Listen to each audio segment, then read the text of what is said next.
the smoke. And she said yes. And she said yes.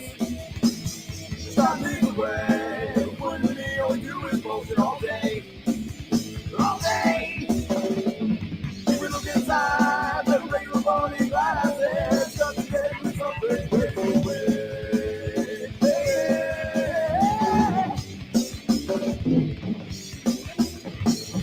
We smoke the joy, y'all smoke the more, and then we smoke some balls.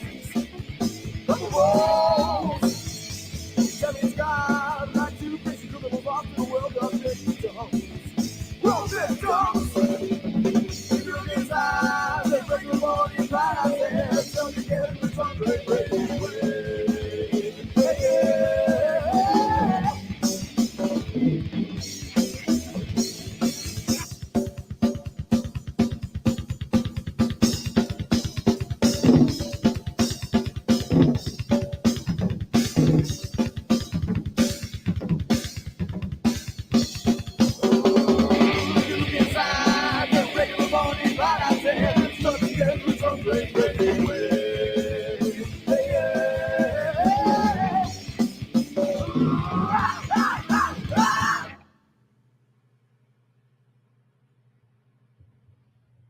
Hello.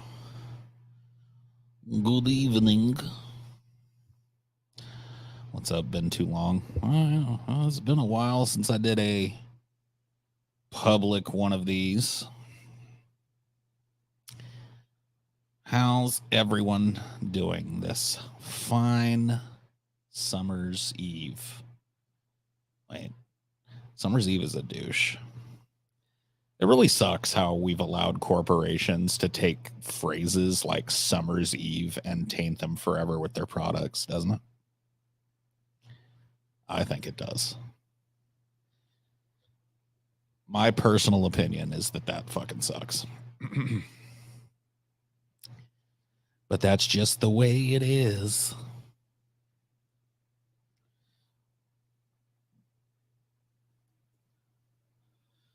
Oh, so what's new? What's on your minds, folks? How can I elucidate the truth for you this evening? What might I do? How might I help? This might end up being a very, very short stream indeed. It might not. I don't know. I'm in a bit of a, I want to say a bad mood, a gray mood. How's that? Like a gray mood covers it. It's about to go to sleep, but I guess I'll be watching this. Yeah. Without capitalism, double stuff would just be a porn term. True. Which true crime story is most interesting to you? I don't know. I mean, there's a number that I could list. I have trouble sometimes remembering the names of the people involved, but there was that dude, I think he was in Colorado, like an oil field worker guy that killed his wife who was pregnant and his two infant daughters, stuffed them all in a big oil drum, and then pretended they were just missing. I can't remember that dude's name, but that's a crazy one. That's definitely a crazy one. There's I think his name was Russell Williams. Was like a high up in the Canadian Air Force who was a serial killer and kind of like hiding in plain sight. There's a really pretty awesome interrogation video where the police interrogator pretty masterfully gets the dude to just like admit everything he's done.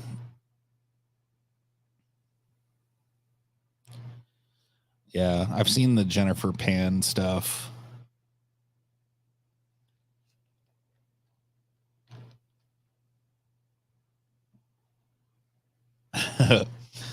I mean, I'm the last person you want to ask about investment shit, dude.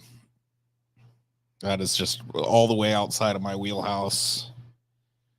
To my detriment, I don't really think about money much. I try not letting it be the leading force in my life as it's supposed to be. Chris Watts, yeah, that's the guy's name. The dude that killed his family, stuffed them in an oil container or whatever the fuck, or at least stuffed the little girls in a oil container. I think he buried his wife nearby. Yeah, Jennifer Pan hired some dudes to murder her family and make it look like a botched robbery attempt because I guess they were controlling. Um, that's an interesting one for sure. How have I been? Ups and downs, strikes and gutters. You know how that goes.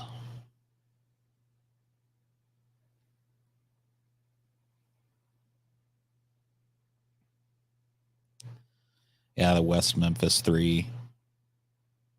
Yeah, the Paradise Lost documentary series. There's the Thin Blue Line, an Errol Morris documentary from the early 80s.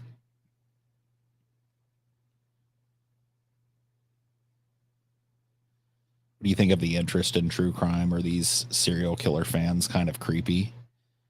Yeah, I mean, there's definitely some people that I think carry it over into fandom or whatever. I think the vast majority of people that consume true crime stuff are kind of doing it, and maybe I'm wrong about this, but I think the desire to watch a fuck ton of true crime stuff comes from the same place that has people that kind of like pushes people to watch like lol cows on the internet or reality shows where people are just stupid or acting a fool or enormously grossly fat, or you know what I mean? Like I think it's a way of like taking your own problems and going like, I could be a worse person. It's a cure for boredom. I don't know. You up on Black News? The recent Mocha Fest is basically a modern day Freaknik. I am not up on Black News. Not. I don't really have a good pipeline to Black News in my life at the moment. So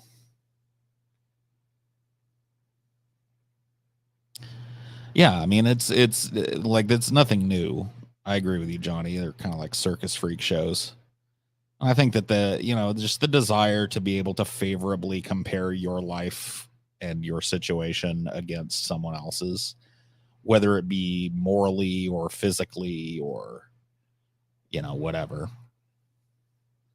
I think that drives a lot of the popularity of things. And I think it also just like obviously bespeaks a deep kind of unhappiness in the populace, which seems to be just kind of like growing from year to year. Of course, I'm projecting a lot of my own shit onto that, but I think I'm probably correct.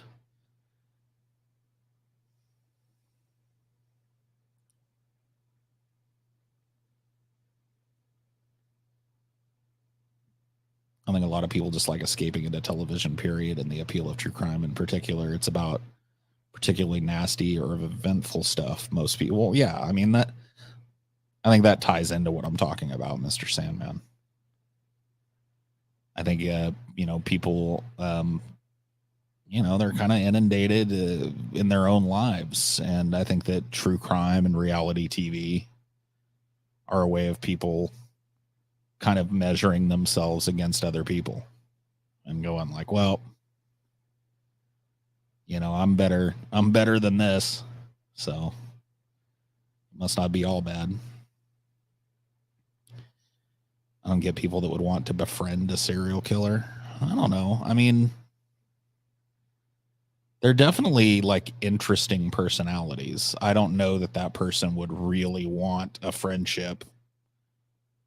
You know, to me, like a correspondence while a serial killer is locked away on death row or in prison for life or whatever is very different from a personal friendship. But I think that kind of like arm's length thing. I think some people probably do it just because they're like fascinated by their psychology and want to try and dig around in that psychology. I think a lot of people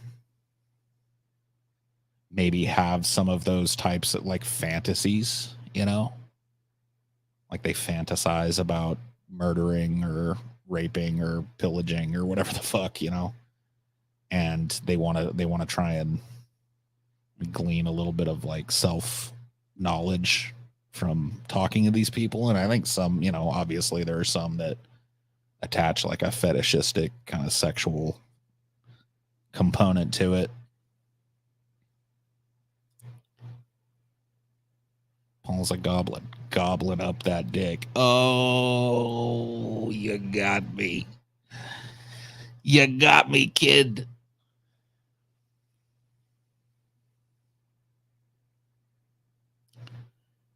You got me.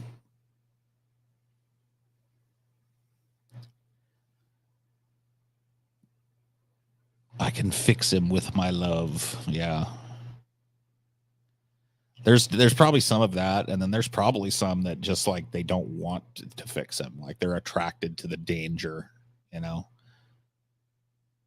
You know, there's that old kind of meme where women, you know, certain women are attracted to like bad boys, you know.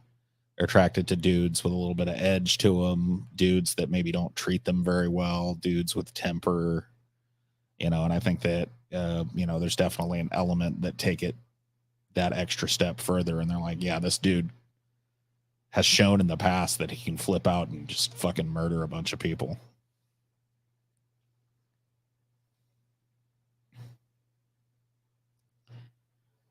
You've met a, I mean, I think anybody that's had any kind of a reasonable social life has met a couple of women who are attracted to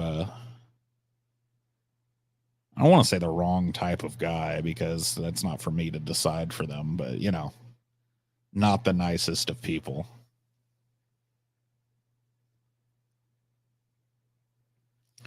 You're definitely going to bump into those types of people. In my experience, and I'm pretty sure that this reflects in a broad way at the very least, the like wider experience.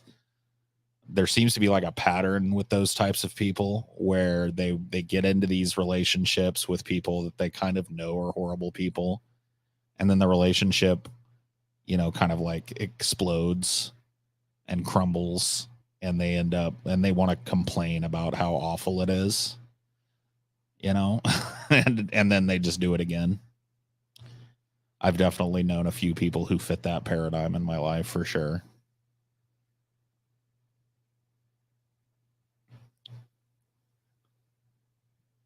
Why can't I just find a nice guy? And then, you know, 2 weeks later, they're literally dating Hitler, you know, like, and you're like, oh, okay, I see what's going on here. Does oh yeah, no, it definitely doesn't. It definitely doesn't end with women. You're right with that. There are definitely dudes that are very attracted to very toxic people.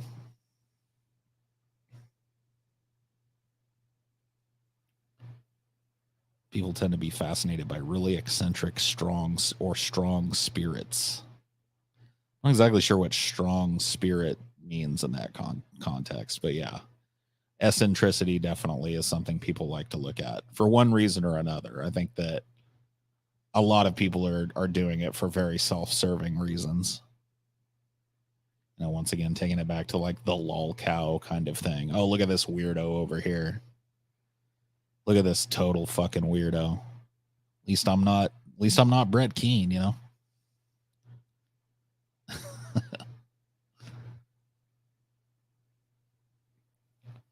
I read a story about a dude that killed a family in a car crash, but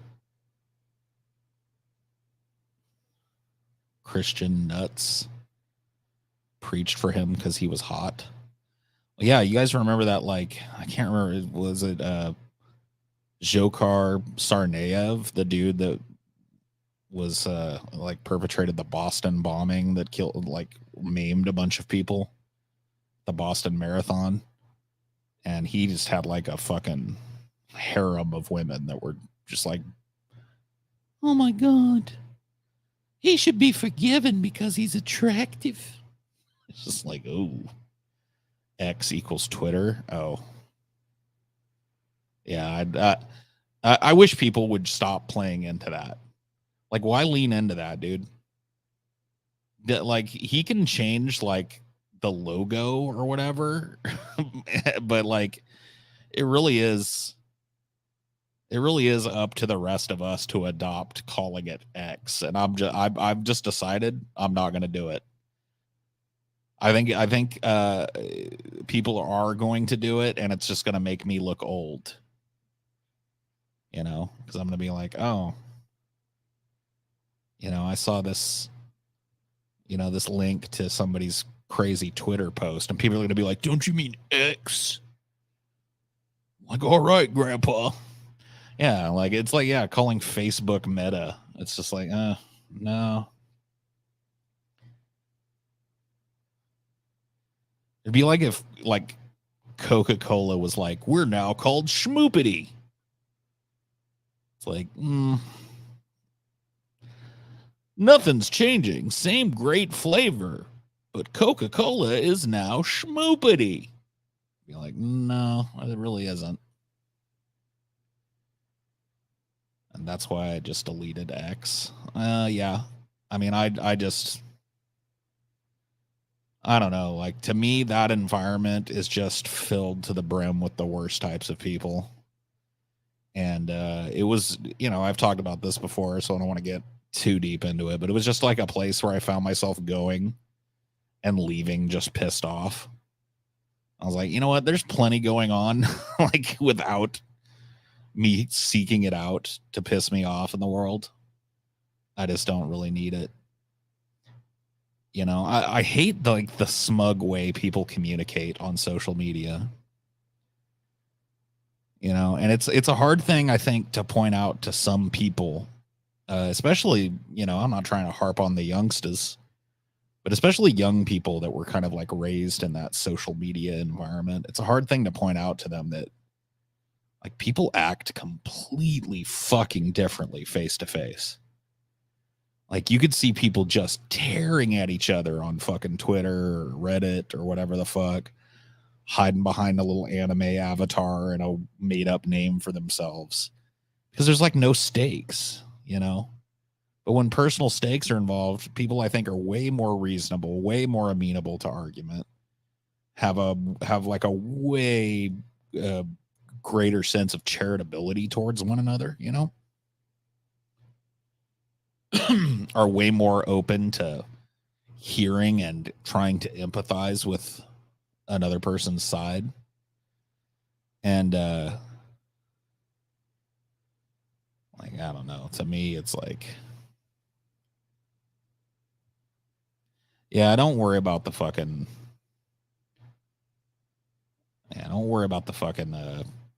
profile pics over here. There's honestly just not enough fucking people who give a shit about this channel to, you know, if it starts getting out of control, I'll order 66 it or whatever, but consider the PFP rule suspended for now.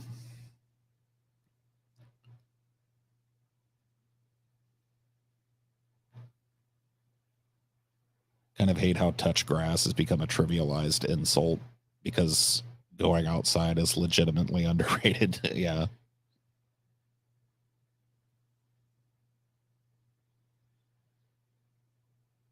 Well, I mean, I barely do these, especially publicly. And so, yeah, the audience is going to be more laid back. It's going to be more people who enjoy just kind of like chilling and talking rather than trying to like poke the salt dragon. You know what I mean? Like,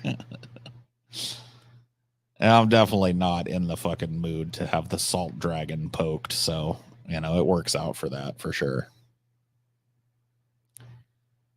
Can't sleep. I'm glad you're streaming. Well, cool. Then I'm glad I'm streaming too.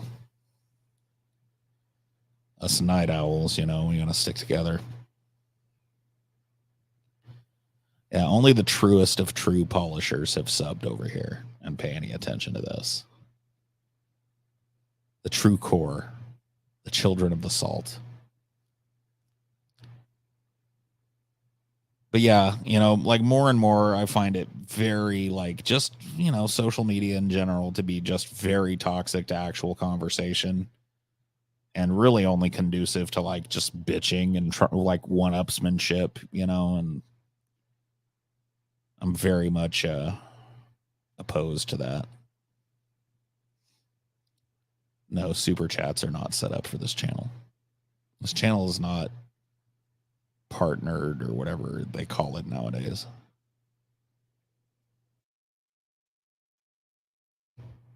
So no.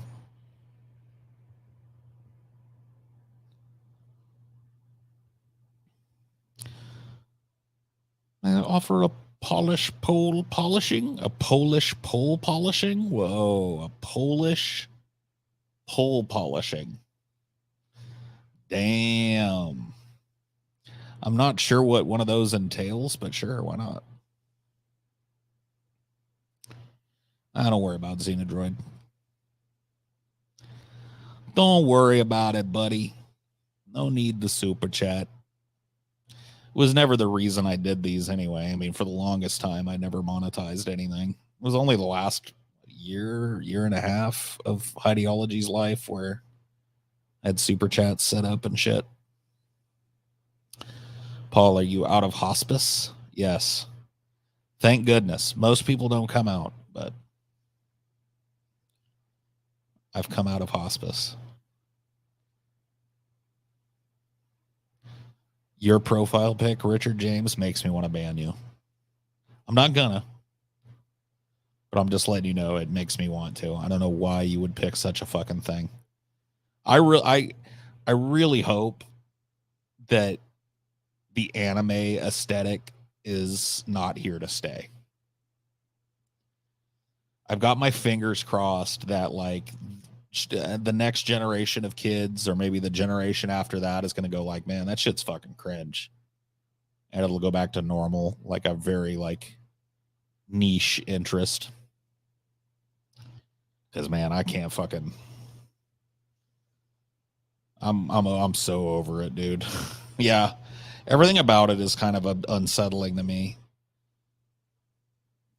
It's like just the like weird adult obsession with cartoons and things that are for children.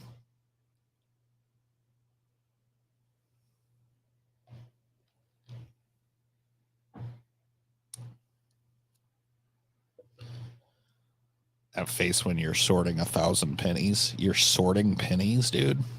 The fuck? Hello, cockatoo. Caw, caw.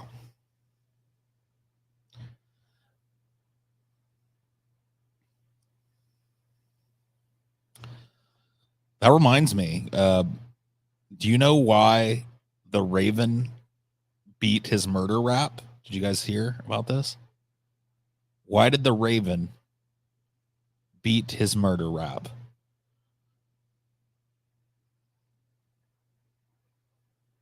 Because the jury found him to have probable cause. Nah. Nah.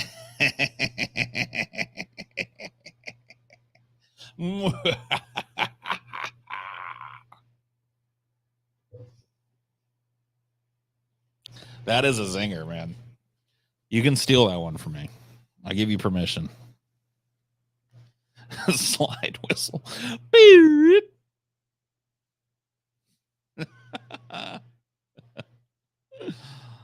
Oh, man.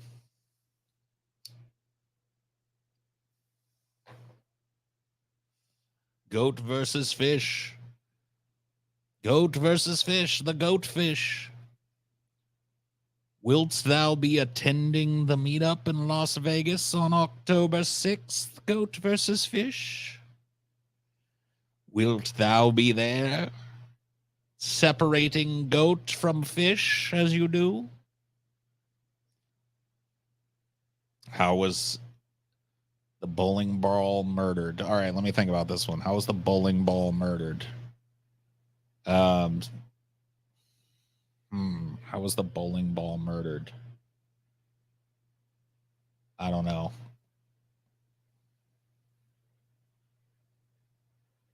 I don't know. I can't think of anything. I think it has something to do with a strike. They pinned it on him. Yeah, or yeah, that's a good one. But like it said how he was murdered though, not how he got away with murder or why was I don't know.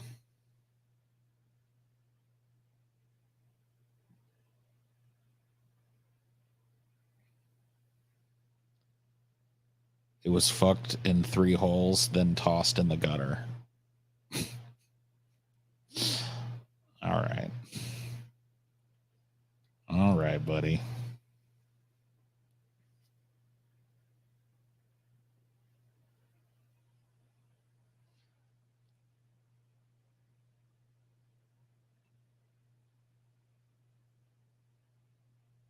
Oh, all right. I will hold you to that, goat versus fish. Paul twerking is living in my brain, but I'm okay with it. Like, people don't understand, man. I got fucking moves, man. I got moves. I got rhythm.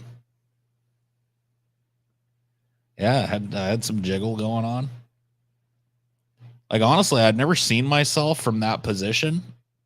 And I think I'm going to start saying I have no ass. I don't think I have a giant, massive ass, but I've definitely got some cake back there that I didn't know I had.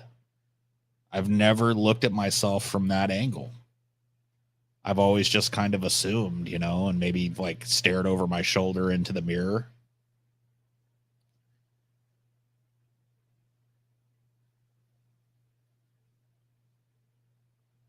But yeah. Got the cake to make the booty quake, yeah. Poly fans win? No, dude. No. No can do.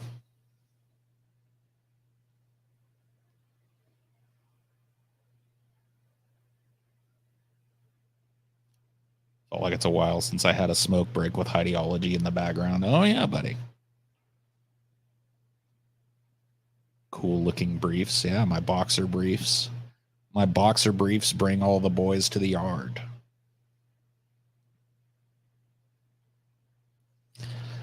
Been playing some Baldur's Gate 3. Just a little chunk at a time. I'm enjoying it. I'm trying not to get caught up in the kind of like shit that I usually get caught up in with Baldur's Gate, those types of games, because I feel like I'm overlooking like I'm not playing optimally. Like I feel like that there's a lot of stuff that's possible within the game system and that I'm not making use of most of it. I'm just kind of like running up to things and bashing them. And it's worked so far. And I'm trying not to like, you know what I mean? Trying not to like get caught up in that whole like FOMO thing where, oh, I'm not doing this right. I'm not doing that right. Yeah, I'm attempting to kind of role play. I made a half orc barbarian.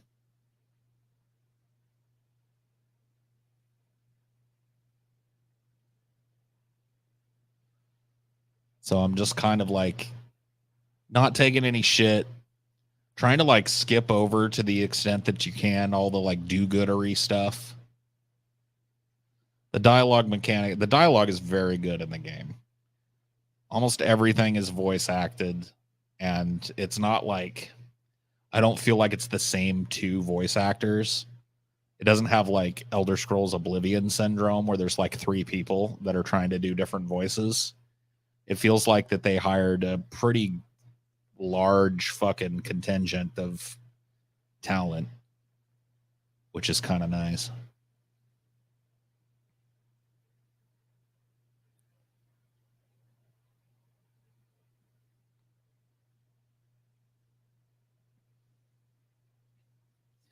Every Bethesda game, yeah. You're pretty right about that.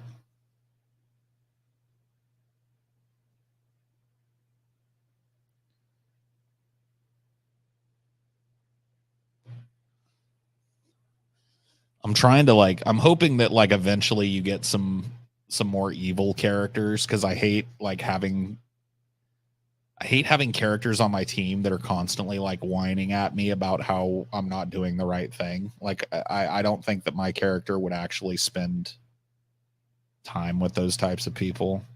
So I'm hoping I get some more like evil-minded characters. I'm not looking forward to Starfield. I will not play Starfield. I will not.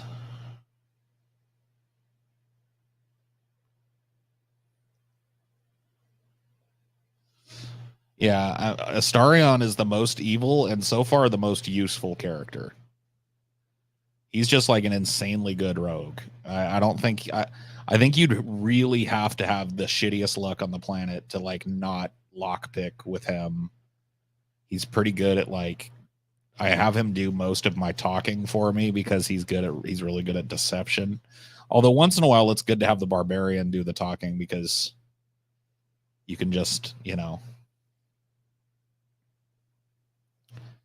can just like intimidate people and threaten to bludgeon them to death. I'm like, okay.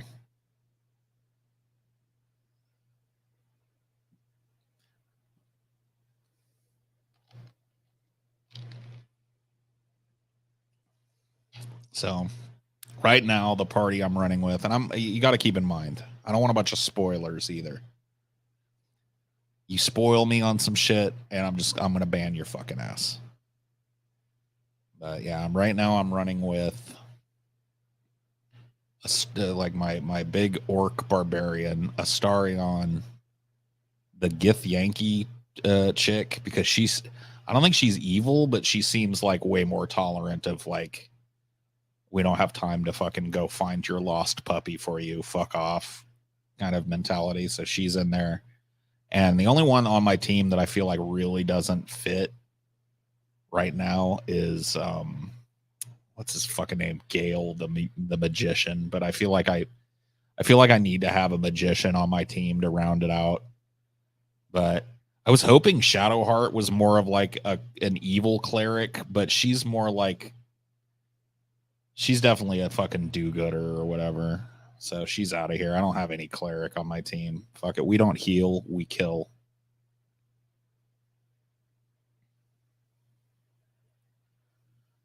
So yeah. I think my team is I think if there's an evil like mage later in the game or something. Yeah, I just found out about Gale like wanting to suck the magic out of an item or some shit, and I was like, well, you're going out of my party as soon as I can find somebody to fucking replace you. Healing is for pussies, I agree. So I'm all about, just Astarion, usually like in a big battle, he'll hang back and lob arrows and shit. I've built Gale in such a way that he doesn't have a whole lot of like offensive magic. I've got like a lot of utility spells on him, like hold person and grease and all that shit. It's got a couple of damage spells, but I'm mostly like on his level ups taking like utility stuff. And I really want to get rid of him. I'm a healer. I guess I'll go die. No, that's fine. I mean, look, dude, I'm playing on this playthrough. I'm going barbarian. There's a way to respec characters. Yeah. I just unlocked that. I think I just unlocked that part of the game where, and I'm glad that I like actually went. Like it's one of those things where I feel like I could have just skipped the dude that allows you to do that. It's crazy to me that like the game has stuff in it that it's not like you're not like plot locked into a situation where you have to do this. Like it's only because I explored those ruins right towards the beginning of the game really thoroughly that I even came across that guy. Yeah. Like, I feel like if I would have gotten bored with those ruins and just been like, that's enough of that, I wouldn't even have found that dude.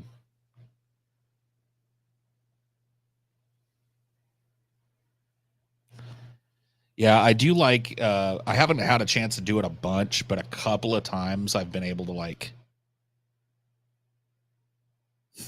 chuck a dude off of a cliff, and that always feels nice. I'm sure, yeah. I'm sure just with my party makeup, there's probably some things that I'm missing out on. It's a really well designed game. Really feels like a game of D&D.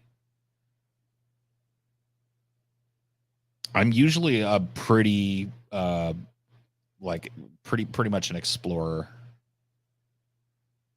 Like I feel like I want to check every like nook and cranny of things, and so that's typically how I do it. But I don't go crazy with it either. I'd say I'm like a soft explorer in games.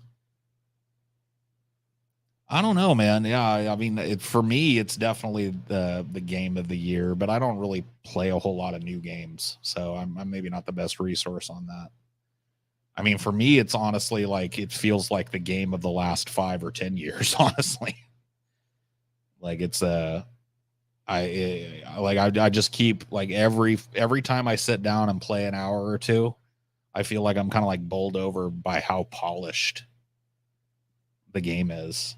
And the fact that it's not like littered with microtransactions and shit is just so like nice and refreshing.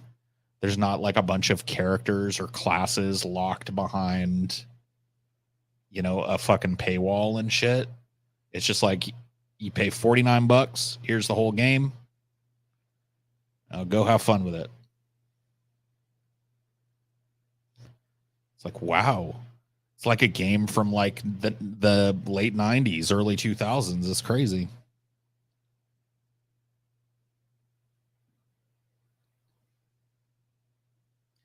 I'm usually not even really that big of a fan of like Baldur's Gate style games either. I've never really been a fan of those like tactical RPGs.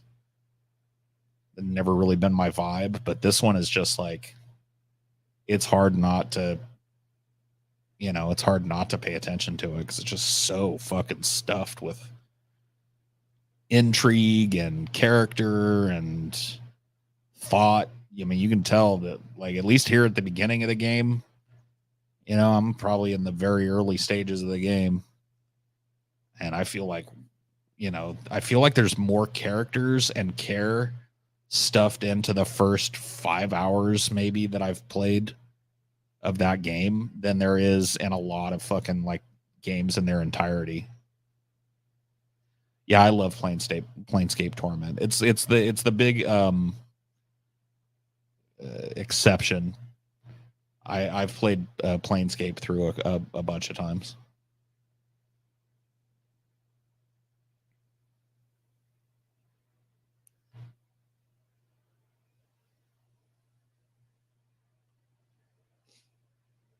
Do you think it will mark a trend in the gaming market, like more games without microtransactions? Probably not. Probably not, unless the people that buy games play it and go like, oh, so you can just pay $50 for a game and get a complete fucking experience. I'm not buying any microtransactions anymore. Like unless it sets off, and I just don't see that happening. I think there's still plenty of people out there who are going to line up to, buy all the skins and pay extra to have the whole character roster and extra for shit that, should just be in the base game. I think there's still plenty of people that are willing to take that devil's bargain. So I don't think it's going to clean up the game. Like I remember when Baldur's Gate first came out, there were a bunch of people, like a bunch of developers that were just like, please don't judge us by the standard of this game. They were like worried that Baldur's Gate 3 was too good. And I was like, man, you guys suck. Like, that is the opposite of what you should do. It should inspire you to aim higher, not like whine to people about how, oh man, people's expectations are gonna be too high.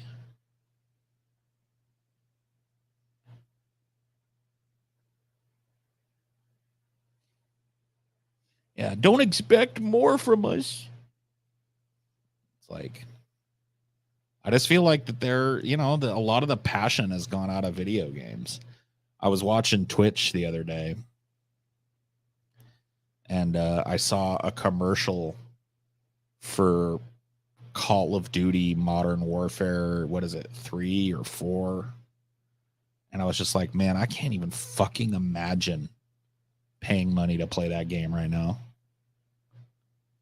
Like, I can't even imagine paying money to play the latest Madden or the latest Call of Duty.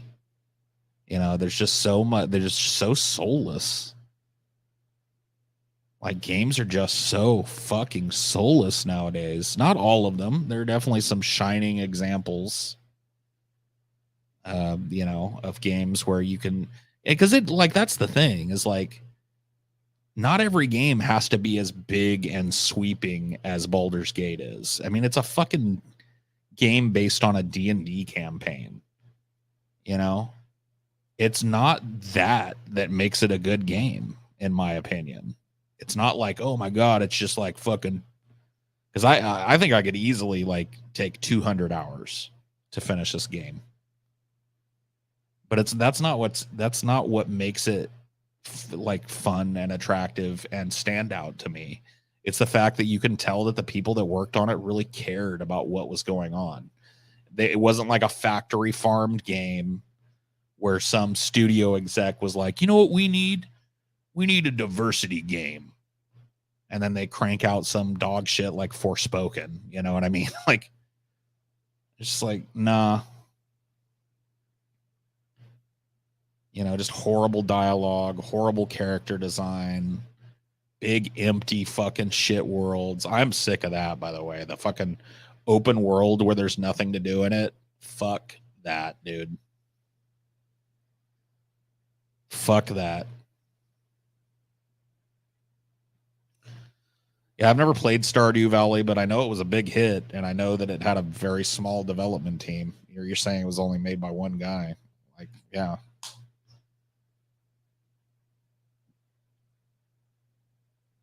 When did open world games become the most empty? Some of them, like, I feel like because open world games became such a big deal, I feel like people decided that, like, oh yeah, if the world is big, then people will like it. And then we'll just kind of lightly sprinkle shit to do amongst the game. And that's not the way it works, man. I would rather have a game that has a technically much smaller world. Like, I'm sure the world in Baldur's Gate, like the total playable area of the world in Baldur's Gate, is way smaller than like an Assassin's Creed game. I bet. It's the way that it's designed that makes it feel like it's just packed to gills. Like, I feel like around every corner there's something to do. Around every corner there's an NPC to meet, a quest to undertake, a cave to explore. You know, they've really hit the mark on making the most out of the map. And I really wish that a lot of like open world games focused on that more than like the big empty or the Assassin's Creed model where you pack the game full of repetitive shit.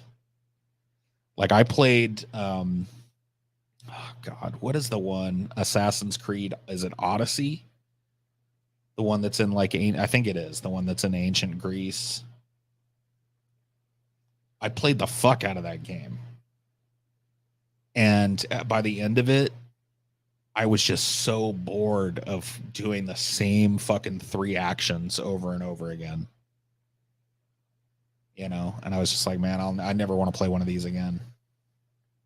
Rome is Odyssey. Oh, yeah, I don't know. I can't remember which one it was, but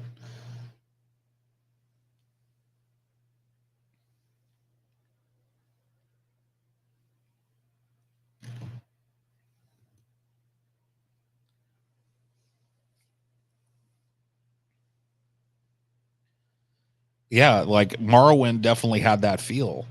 Absolutely. Like if you just struck out on foot in Morrowind, and I would do this all the time. Like I loved that Morrowind had like a central quest line, but it didn't tie you to it. Like it basically like drops you in a little town, and then the world is your oyster, man. Do you want to go over here?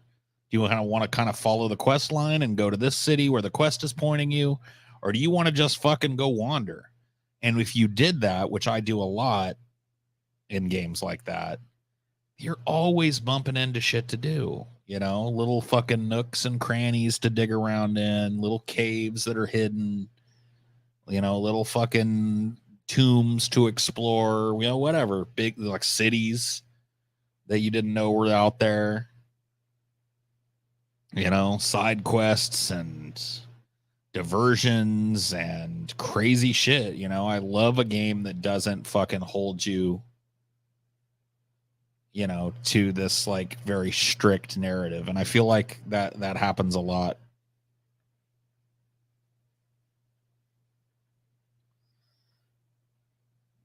I mean, yeah, dude.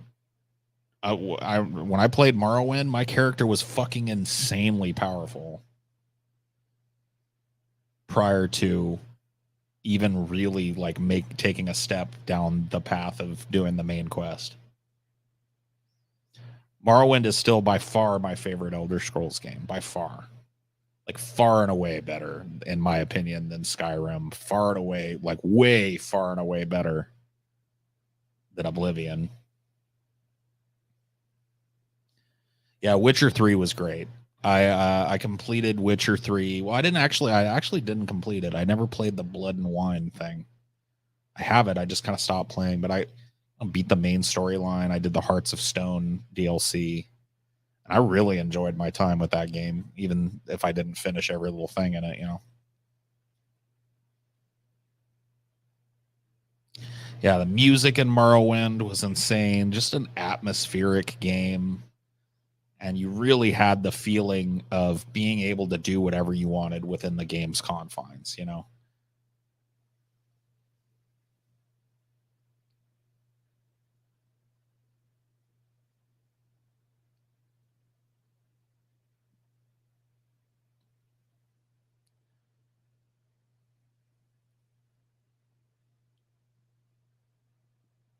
Oblivion had the best quest design. I was just so bored with Oblivion's setting. Like coming off of Morrowind, Oblivion was such a letdown. Just like generic medieval fantasy peasant kind of thing. I was just like, ugh. You know, Morrowind is just like full of shit around every corner.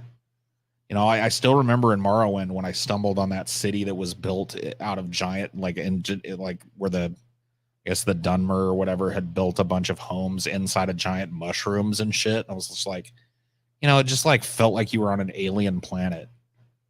There were just so many biomes that were so not right out of just the generic fantasy handbook.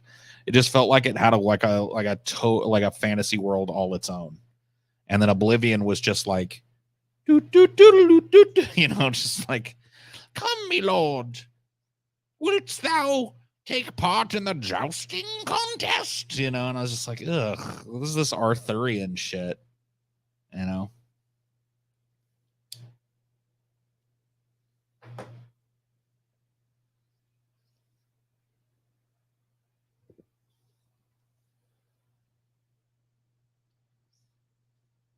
And Kenshi's a great game too. I really haven't played Kenshi since it was in like open beta or whatever.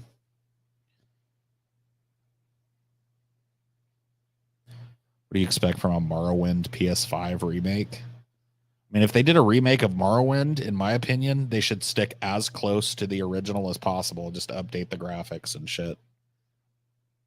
It really doesn't need any changing or tweaking, in my opinion.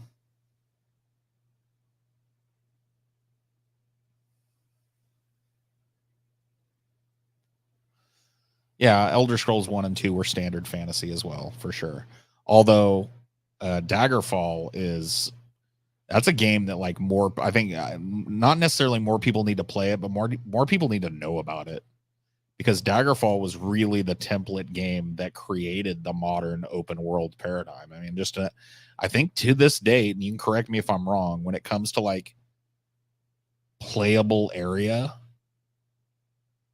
and you're talking about like a planet based game and not like a space game, obviously, I think it's still got the biggest map ever in a game. Now, of course, it's, you know, not all of it matters, but just the sheer playable area of that game is fucking insane.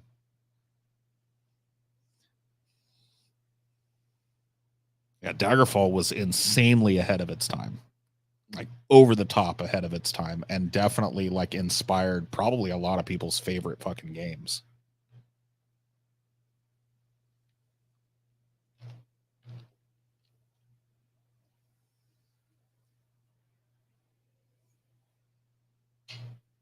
Just absolutely chock full of shit to do, side quests and, you know, stuff that you will never fucking experience if you don't just luck upon it. You know, just like one of those games, you know. Daggerfall's the size of real world Britain. Minecraft still is the large. Okay, yeah, I forgot about Minecraft. Minecraft makes sense, but you know, Minecraft is procedurally generated. You know, like it creates more world as you go farther.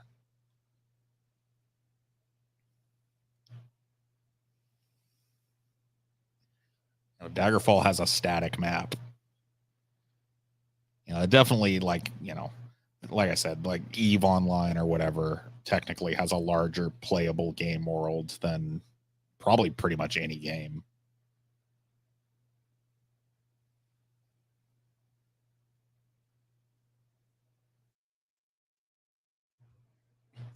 Group of developers worked on Daggerfall, making a spiritual successor with a similar design called Wayward Realms. Neat. Elder Scrolls 6, Elsewhere, Black Marsh, High Rock, or Valenwood. I mean, I know I would like either Elsewhere or Black Marsh, but I think it's going to be High Rock or the Summer Isles or whatever. Somerset Isles, is that what it's called? Like, I don't think they're going to do Elsewhere. Maybe they will.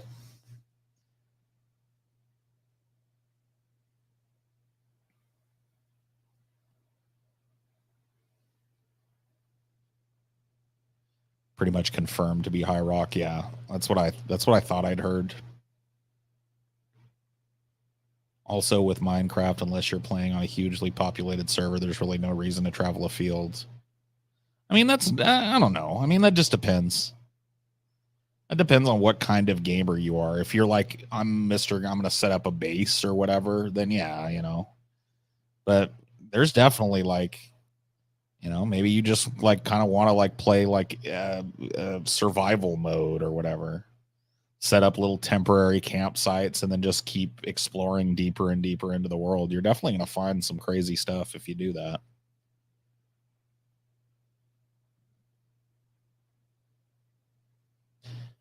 I mean, that's not all that crazy to me, Mr. Sandman. There's always been a huge chunk of time between Elder Scrolls releases.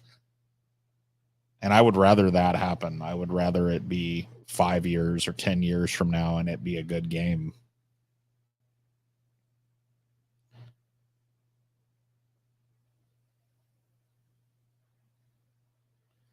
Yeah, true. Once you've seen every biome or whatever. But still, just like the permutations within those biomes and the different like little underground caverns and stuff. I mean, nothing's ever exactly the same, but I get what you're saying.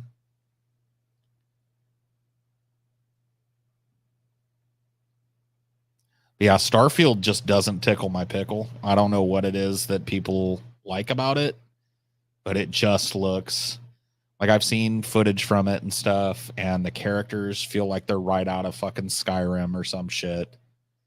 Like they feel so wooden, and I just don't want to do it. Like I don't want to play it. Like I just don't care. You know, I feel like that there are way better like space exploration type of games on the market currently that I would rather play other than Starfield. So it just ain't my fucking cup of tea. Maybe it'll be good, but who knows?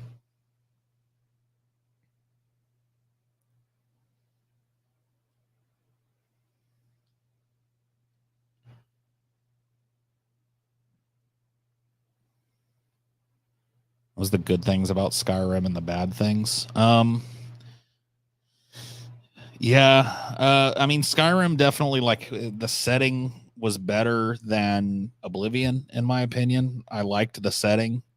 I think they did more with less in Skyrim. I think Skyrim's map is smaller than Oblivion's map, but felt bigger to me because there was more to do. I think that Skyrim is one of those games where you can just kind of set off in a direction. It definitely felt like it had, you know, more threads of Morrowind in it in that way. But I think Morrowind just kind of becomes bland once you see behind the curtain a little bit. Like the 10th time you walk up to a person and talk to them and they have the same voice, like you know, if you're gonna do voice acting in a game, I really think there needs to be like a bunch of diversity in it. Like really, you know, like make it feel like different people. And the way that the models worked in it, where everybody just kind of like eerily looks the same. That makes sense. Like I feel like just the character models in Skyrim are lacking. Like I feel like everybody, you can really tell that they're all based on the same kind of, you know, there's no like short people and tall people and fat people and really skinny people. They all just kind of have the same build and the same structure. And then on top of that, the same voice. You know, they've got like the same 3 people doing voices for it. Well, I know exactly why they do it. It's because it's fucking expensive. You know, voice acting talent, especially if you're having them read a bunch of stuff, is expensive. You know, it definitely it tacks on an expense to the game. It's a way to save money on a game. You know, but I would rather a game not be voice acted, honestly, because I come from a time where that was standard. You know, like you having voice acting in games was pretty fucking rare when I was a kid. And if you did, it was usually like maybe 1 or 2 lines throughout the whole game you would get to hear a voice. Like I would rather have a really well-written game with just readable dialogue than a game that really skimps on the voice acting. Cuz it's the opposite of immersive to me. It really is. Like it's, you know, the whole idea of voice acting is that it's supposed to add like another layer of immersion into the game world, but when I talk to one dude in one city and then I hoof it across the fucking continent to another city and I talk to a dude and he speaks to me in literally the same voice, it's like a big slap in the face, you know. It's just like a big giant reminder that I'm playing a game. It kills the kind of immersion.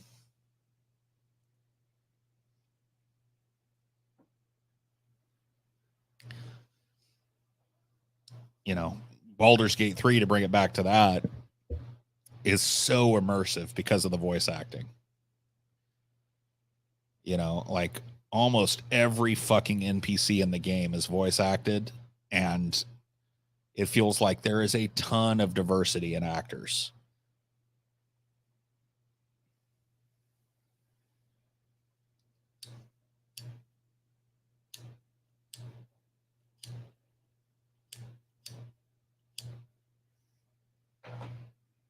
I feel like they picked a really great voice actor to be like the narrator too in Baldur's Gate. Like when you're having a moment and it's explaining to you what's going on instead of just getting text, there's this really great voice actor lady that has, I think, like the perfect tone. It doesn't suck you out of the game. She feels like a character in and of herself.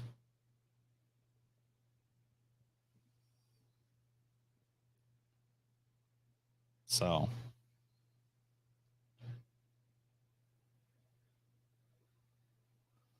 yeah, Hurricane Hillary. It is very, very unusual for.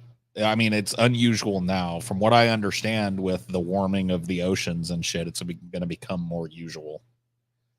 But as of right now, it's very strange for the West Coast to be getting hit with a hurricane.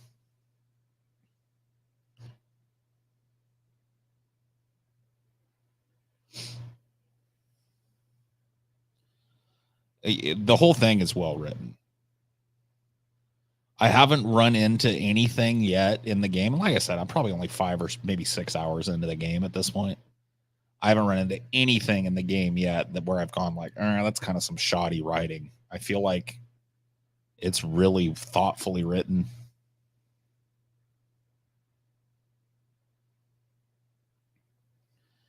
Yeah, Vampire the Masquerade Bloodlines, great game. Like an absolutely great example of a game that has a fuck ton of character to it. A game that feels like way bigger than it really is. You know, if you really actually think about Vampire the Masquerade Bloodlines, it's not that big of a game. It's kind of broken down into 3 or 4 different like areas, but because they're so packed full of things to do and NPCs and life, it feels like you've got the run of a whole fucking town, you know. What makes a game well written to you? You know, the same thing that makes a book well written. It's like, does it sound plausibly real? You know, when you're listening to the dialogue going on in the game, does it sound like something somebody would say within the setting? Or does it kind of ham-fistedly crowbarred in? You know? Yeah, Deus Ex, true.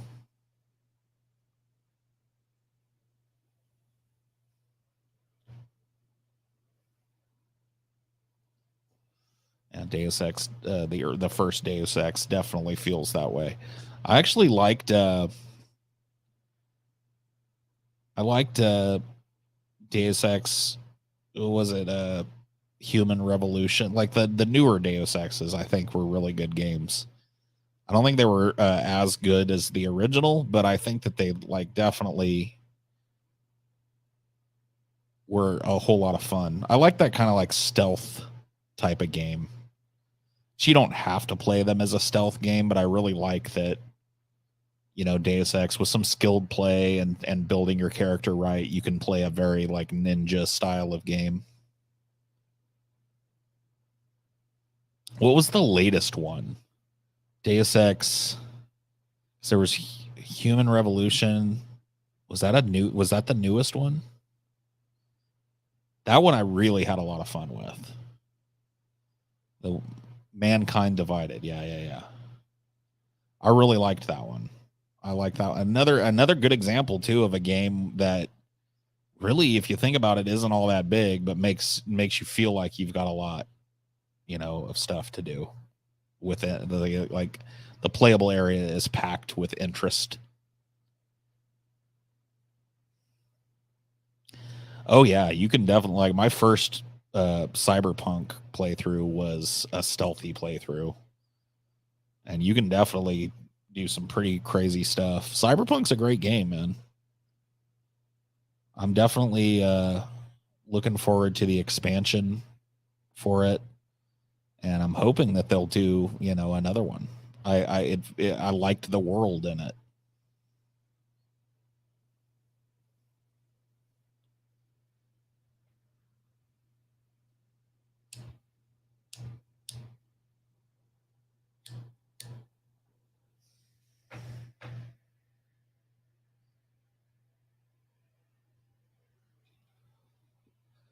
Yeah.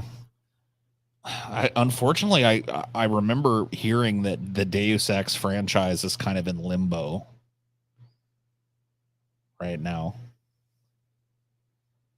I have not. I can't remember. I was reading an article. This was probably a year ago, so maybe it's changed. But I remember about a year ago, I was reading an article about how like it's just kind of like it's been purchased by some other company and just been kind of like warehoused.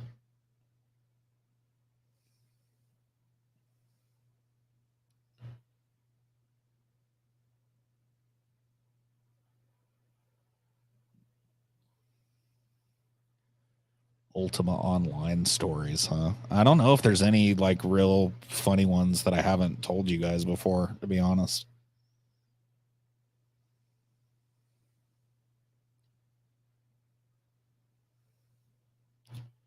Depressing when that happens to games. Yeah, I agree.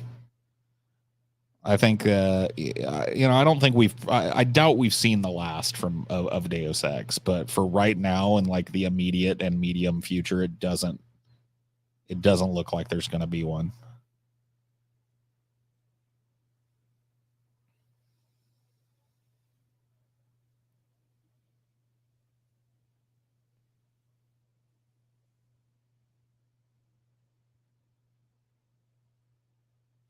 Deus Ex and Tomb Raider were on that list. Yeah, kind of sad, dude. Because I really think that Deus Ex had a neat spin on the cyberpunk aesthetic. I really don't think it butts much up against cyberpunk, you know, 2077 at all. I really feel like it feels like its own thing. And clearly there's a lot of interest in that setting. And so I feel like they could really do some cool stuff with it. I really love the cyberpunk setting. I welcome all the cyberpunk games that are clearly going to be coming out for the next 10 years. What do you think was the greatest era for gaming? I don't know. Like, a lot of it is just like nostalgia for me. For me, the greatest era in gaming was probably, I don't know, man. Probably from the second generation of consoles. So we're talking about Super Nintendo, Sega Genesis, probably from that point to the PlayStation 1 and into the PlayStation 1 era. I think that for me is when I felt like video games were really, I don't know, man. It's hard to put your thumb on it with people. It's like you didn't, bad games were rarer back then. Let's put it that way. And I think I was more willing to put up with quirks in video games. I think that was the fourth generation. Okay, yeah, maybe you're right. Because I'm not thinking about like Atari and all that shit. I was just kind of thinking in terms of like NES to Super NES / Genesis to, PS1. But yeah, I'm leaving out like Intellivision and Atari and Vectrex. I actually played a Vectrex. I had a friend that had a Vectrex, and that was such a fucking cool console, man. Definitely like limited in terms of what it could do, but like for the time, there was nothing else that came close to it.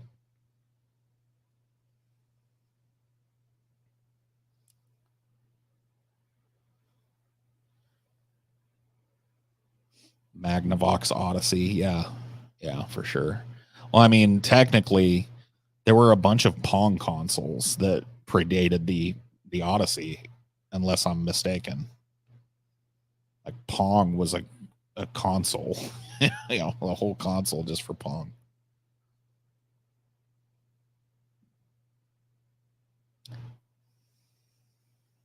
What console do you have the best memories with? Um, Probably the Genesis, honestly, for me.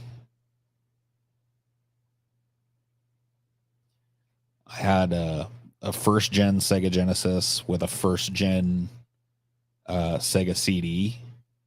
And man, dude, I just had so much fucking fun with those games.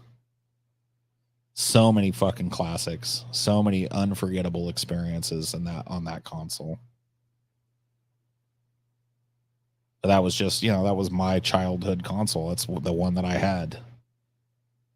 You know, definitely liked the Super Nintendo, but that was a going over to my friend's house type of thing because I never owned one. So when I went over to my buddies' houses, we played Super Nintendo. When they came over mine, it was Genesis. Maybe a better question is, do you think games have become uncreative? I think some have, sure. Yeah. Lunar the Silver Star was fucking amazing on Sega CD. There was a game called Sewer Shark that was like this full motion video game that just had so much atmosphere, kind of a cyberpunky game. What was the worst console to you? I mean, there was definitely some stinkers in there. There was definitely I don't know. I didn't really own a lot of consoles. My family wasn't super well off. Especially, by the 90s and stuff.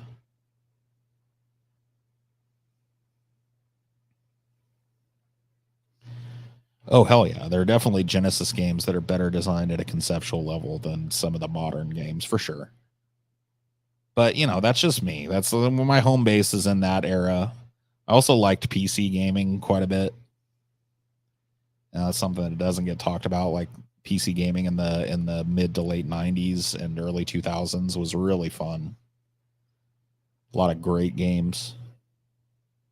Warcraft, Orcs and Humans, Warcraft 2, Tides of Chaos. I think that was the name of that one. Mech Warrior, that series was fucking just amazing. Diablo 1. Oh my god, Diablo 1, please.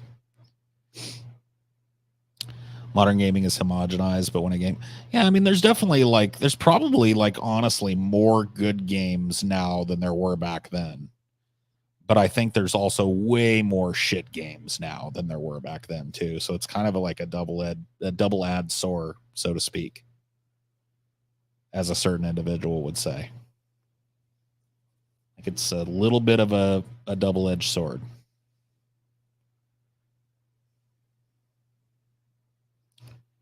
Because I think that there's probably, like, on the whole, more good games available from the modern era, 2010 onward, than there was in the 90s.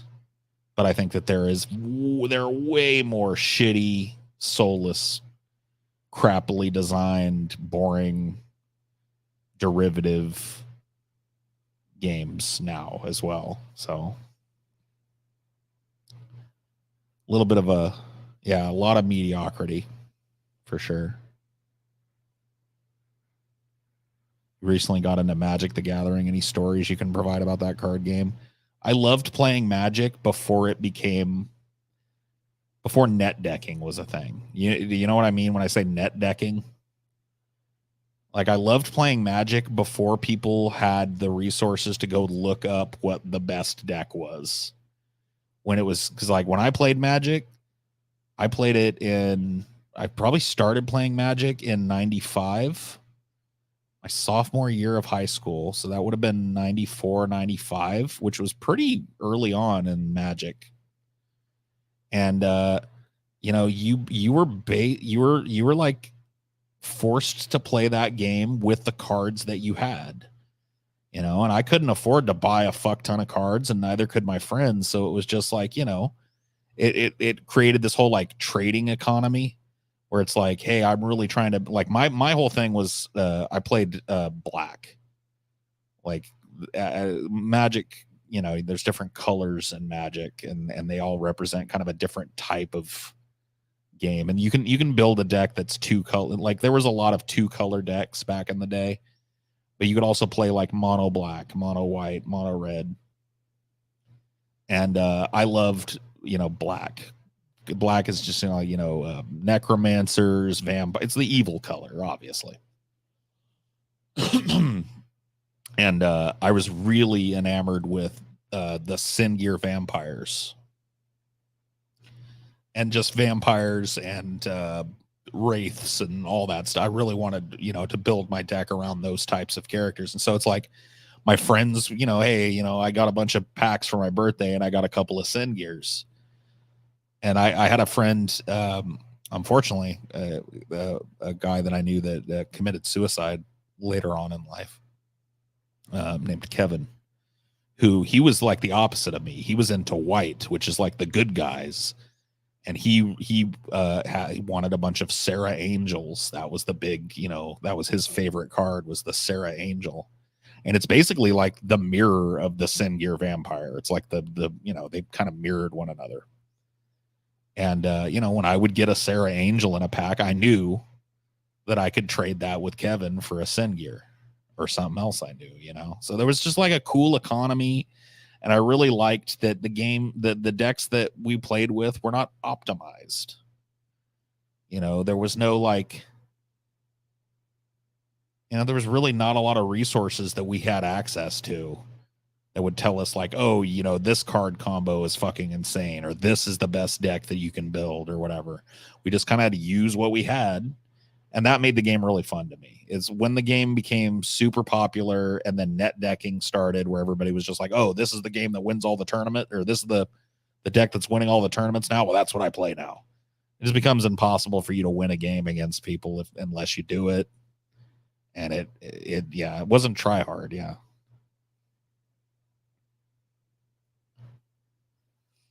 But yeah, if you just play with what the cards you have and stuff, and you've got friends that are doing the same, I would still have fun with that. It's just, it's almost impossible to find that now. It's almost impossible to find like a group of friends that are just playing for the fun of it. Were there even guides back then? Yeah, there were. There were. I remember I got a lot of shit because I bought a book. There was like at the comic shop, I saw this book like Magic decks or whatever, like Magic the Gathering decks that you have to try. And I remember I built a deck out of that. I wasn't able to build the whole deck, but I was able to piece together something like it. And then the friends that I played with, they found out that because I was like the early version of net decking, right? They found out that I had gotten this deck out of a book or whatever. They were all just like, I don't want to play that deck. I was like, well, shit. Well, God damn it. now I can't use this deck. Guess I've just got to go back to the way I used to. Yeah, there were definitely like guide books you could buy.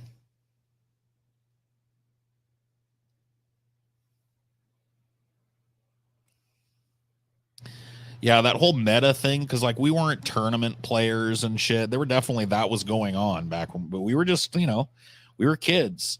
And when we had some pocket change or whatever, we got some money for our birthdays or for Christmas, or, you work a part-time job and you want to go, your parents are running around and you beg them, hey, take me to the fucking comics shop real quick. And you go in, you buy 4 or 5 packs or whatever, plop down $20, buy 5 packs, open it up and cross your fingers that you get something good. And then you just kind of weave those new cards into the decks that you have. Like that was just a really fun experience. And I've played modern Magic in the modern times or whatever, not with like I played it online. And it's just a totally different experience now. Like nobody's really coming up with their own deck. And it's always just like, oh, let me read what the most unbeatable fucking decks are and I'll build 2 or 3 of those. It's just like it just gets boring.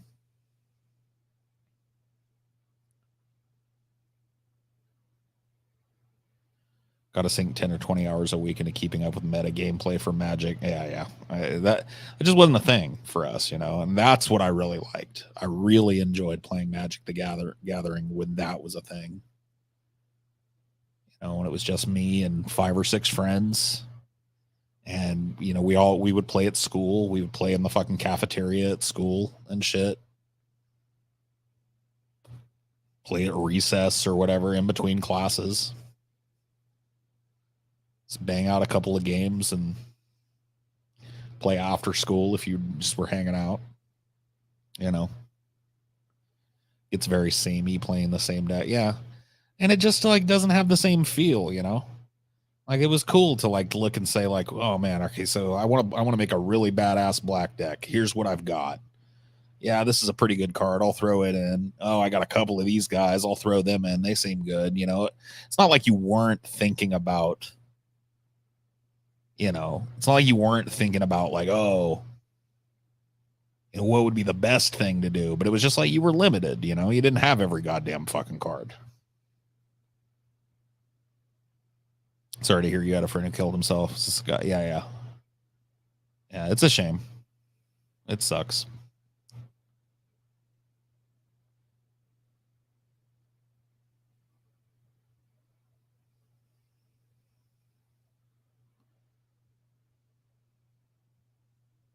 And I feel like that's one of the things, and like it's ruined a lot of video games for me too. Like the same idea of net decking, like playing a game, and then the lure of like, let me look up and see what I'm doing wrong, see how my build could be better, and then all of a sudden I'm striving for something that I didn't conceptualize myself, and I lose interest. So I'm really trying not to do it with Baldur's Gate. Like I'm making decisions based on what I think is cool and what I think is good, and I'm really not like worrying myself about what the most destructive, powerful way to play the game is,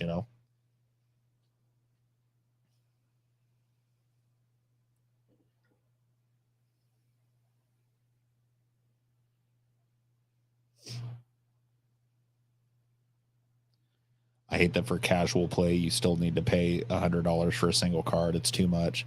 Yeah, I also liked that like there was no like banned cards. So I had a couple of cards that were just tournament banned that were so good. I'm trying to remember some of them. I had a card named Demonic Tutor, which I think is like got tournament banned, that would allow you to just go through your deck and draw any one card that you wanted. So it let you really find what you needed. And I had another card called Wheel of Fortune. And I don't even remember what that card did, honestly. But it I think it let me like basically get unlimited mana.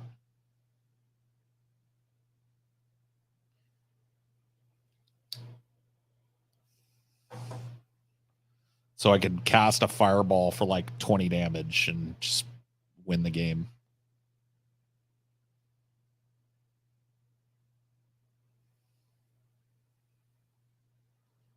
So I think I had 2 Demonic Tutors. Those would go in my black deck for sure.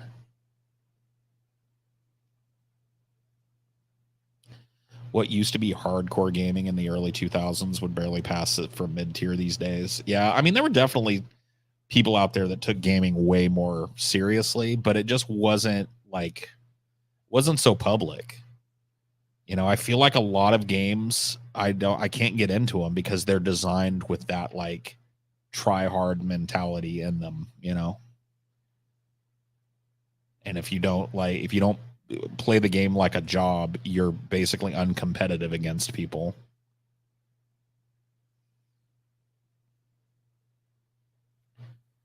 My main color was black.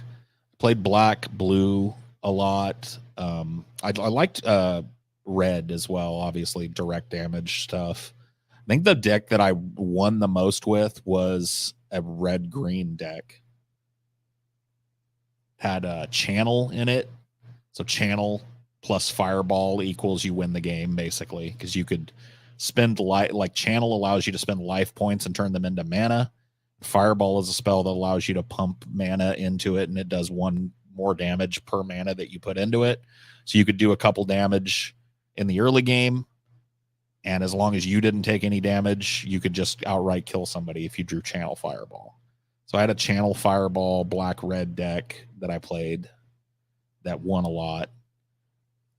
I never had a mill deck, but I had a hand destruction deck. So there's a card called Hypnotic Spectre, and a bunch of other cards. There was a card that I used to play all the time called Hymn to Turok. It basically just like makes your opponent discard their hand, and so they're basically top decking. Like if the deck is working like it should, they don't have options in their hand. They're just all they can do is play that one card every turn that they pull off the top, and you basically won. So Hypnotic Specters were a flying creature. I think they were like a 2/2 flying creature that when they hit, if they hit the opponent, if they like went through unblocked, that they had to randomly discard 2 cards from their hand. And then I think Hymn to Turok was a 2-mana black spell, 2 black mana spell that did the same thing, basically. It didn't do the damage, but it forced them to discard cards.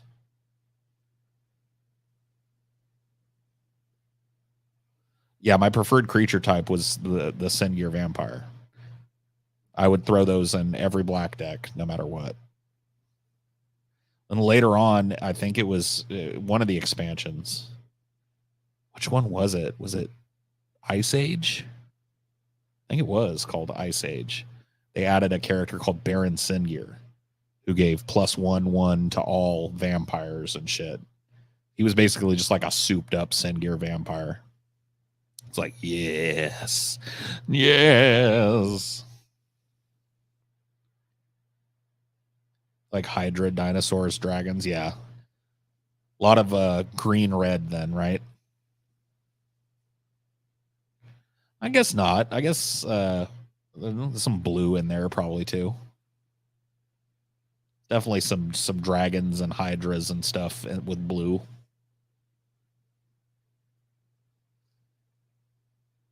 But that was kind of what made it fun too, is that like all my friends, you always wanted to have a different deck, you know, than everybody else.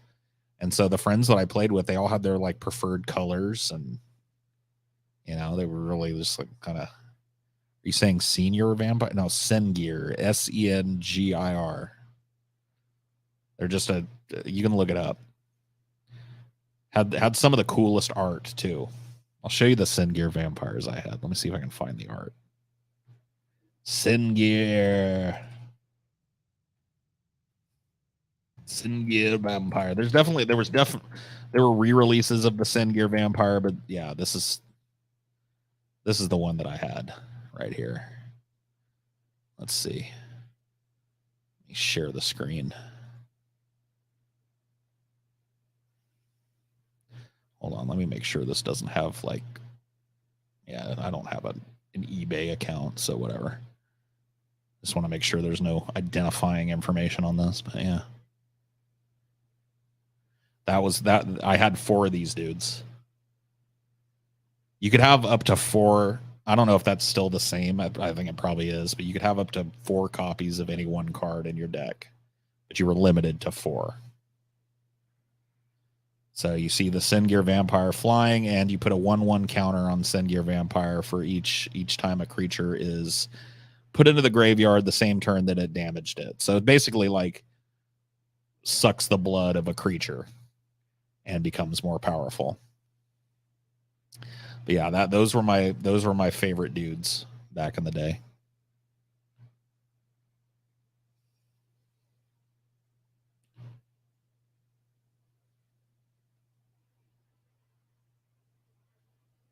Oh, that's cool. We were talking about gaming, and Magic the Gathering is gaming, you know. 4 copies is still the case in standard. Got it. I played some Commander like later on, internet-based net deck kind of Commander stuff, and I really, I don't know, it's not my thing. I never owned a Lotus. I never saw a Dark Lotus. There was another black card that was insanely powerful, Dark Ritual. Basically pay 1 black mana and add 3 black mana to your mana pool. So there was always 4 of those. And I think pretty much like those were banned in competitive play as well, but I didn't know it at the time. Yeah, Dark Ritual was another one that was in all my things. It would let you get stuff out real quick, like early. If you lucked out and got a couple of Dark Rituals in your hand, you could play them both and get a huge creature out on turn 2 or 1 even.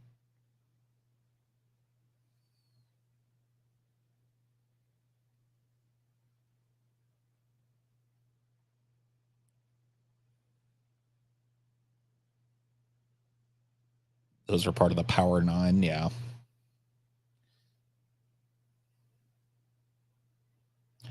Dark Ritual still a staple. Cool. It should be.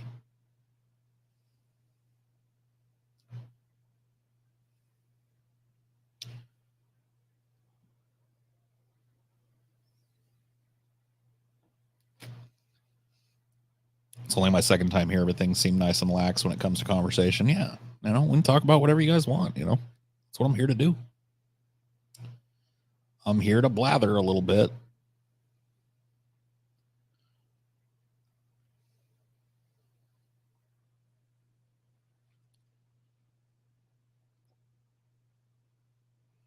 Yeah, none of my cards would be worth a shit because I played them. Like it was way like in my time, you didn't care about the condition of your cards. Like I didn't know anybody that kept their cards in like slip cases or anything. We just had the deck. Like I used to take the deck, put a rubber band around it to keep it all together, and just stuff it in my bag. Like that's how we did it. So even if I still had all my old Magic cards, which I don't because an ex girlfriend of mine stole them all, they wouldn't really be worth much.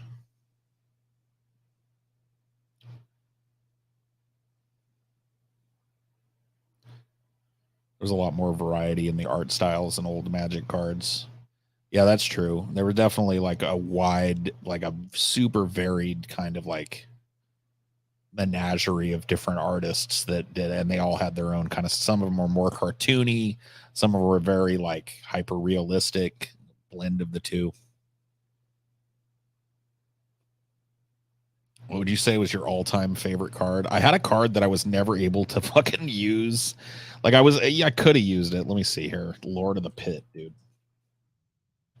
I don't even think it's that great of a card, but I had one. I got one, and it was a pretty rare card. I didn't know anybody else who had one. And I always wanted to make him work, but he was just so expensive. Here, I'll show you him.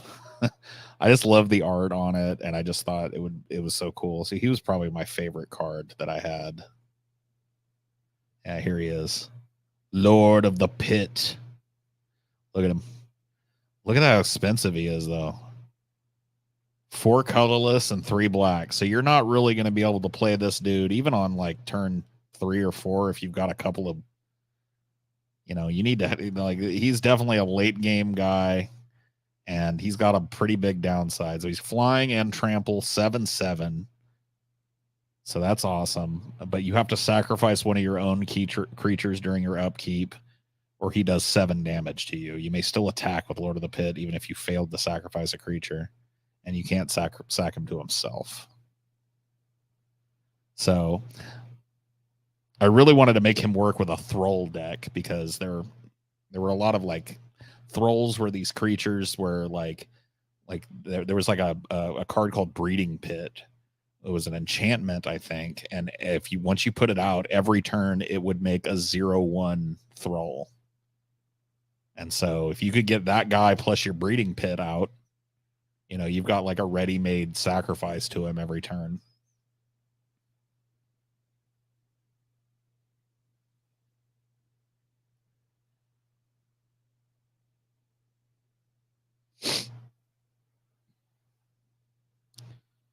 Yeah, there was definitely like Magic the Gathering in the 90s. There were a bunch of like parent organizations that thought it was basically like a demon summoning game or whatever, because you could summon demons in it, but they thought that the kids were getting into it like way more than we were into it. Like we weren't sitting down like wearing cloaks and robes and cutting our hands with daggers and bleeding into a goblet and then sharing it around before we played the game or whatever.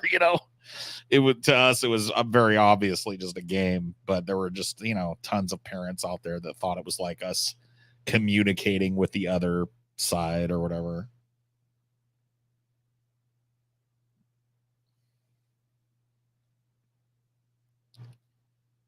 Yeah, definitely. There was definitely a bunch of parents that just didn't understand it. They thought it was something that it wasn't. Nobody was taking it that fucking serious.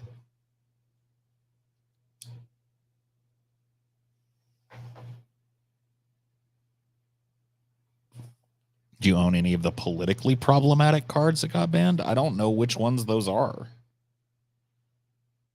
I don't remember any of them being all that problematic. They were all pretty high fantasy shit. Like, I don't remember, once again, my mindset is not as tuned into that shit as like the modern mindset is. So maybe there were some cards that were really problematic and it just skipped over me, because I wasn't thinking of them that way. I don't remember any of them being like, whoa, you know.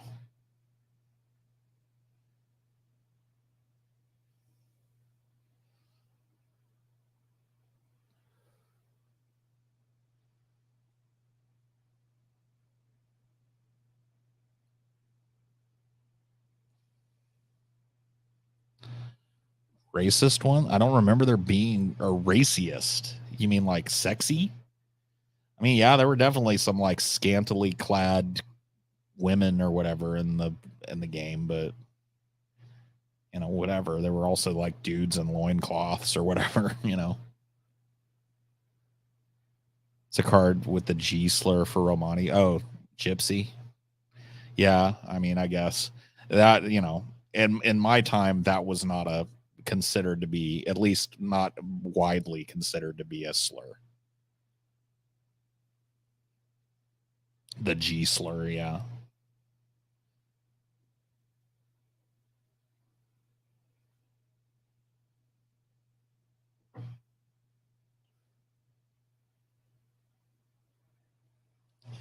Yeah, that one wouldn't have been on my radar. And really honestly, like no disrespect to the Romani people, it's still not on my radar. Sorry, you know. I get that there's like a I get that there's like a stereotype or whatever that's attached to it, but it's not high up on my list of things to excise from my vocabulary, unfortunately. The G word, yeah, dude. I mean, that's the way it is, dude. Hey, them's the times. In some ways, I think it's pretty good. Like I honestly, like I sometimes get annoyed by it or whatever, but I think it's good that we're being more conscious of stereotyping racial groups of people. I don't think that's a bad thing in general. And before Paul gets thinnered, yeah. I wish I could do that, and just stop before the starvation, just get down to a nice healthy weight and then get unthinnered. Eat my own pie.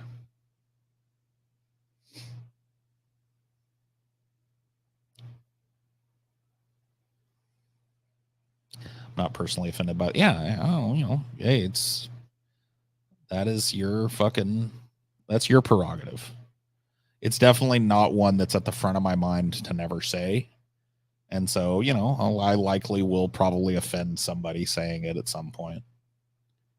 I could probably be a little more careful, but you know what, dude? Coming out of the 90s where there was really nothing like that other than the N word, and maybe a couple of different like slur terms for other races of people. Like there were very few words that you could say out in public that would get you fucking accosted by people. I think I'm okay with it. I think I'm better than a lot of people my age at trying to be sensitive about that shit. Especially, I came from age. I came of age in the '90s, where edge was that the '90s. If anything, the '90s were edgy.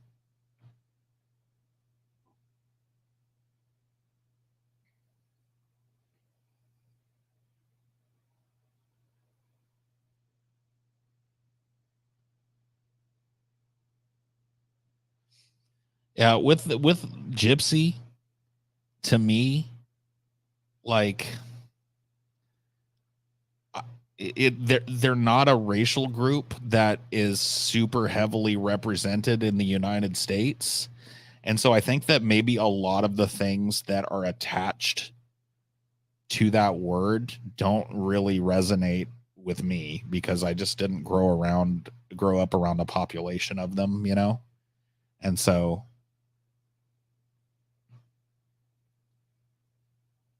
like for me, when I think of the stereotype of gypsies, none of it's really all that negative in my mind.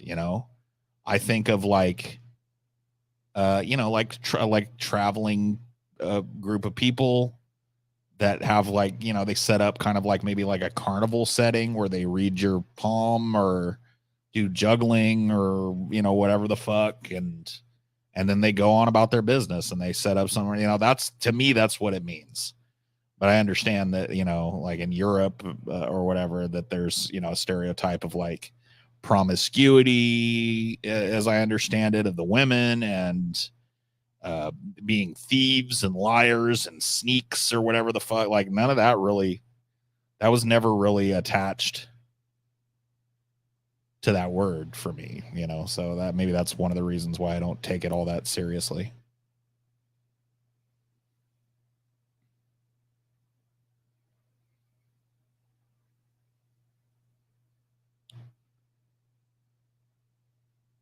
What's the closest we Americans have to gypsies? Like, I don't know. I don't even think it's a racial group. Like carnies, maybe?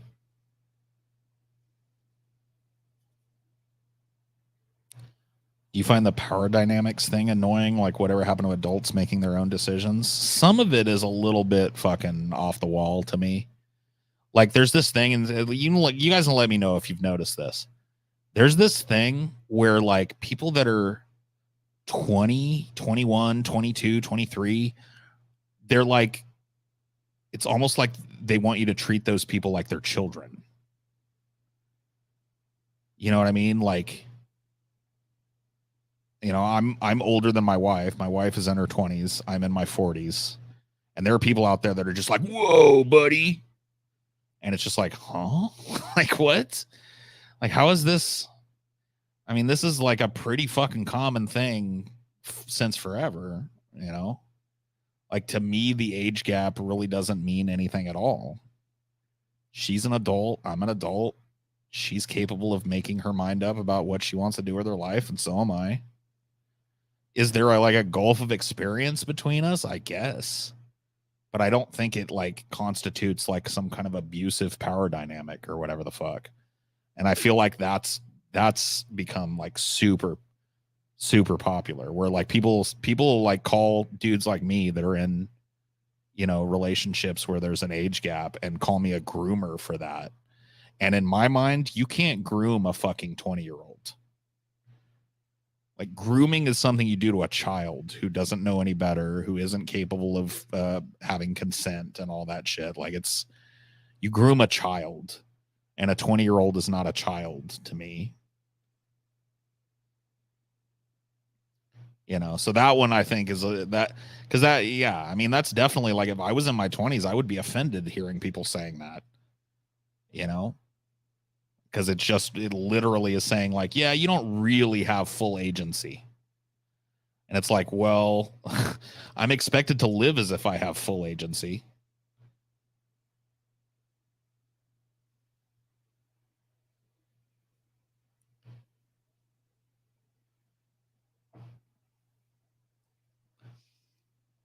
It's not abusive unless you're actually leveraging your experience against her.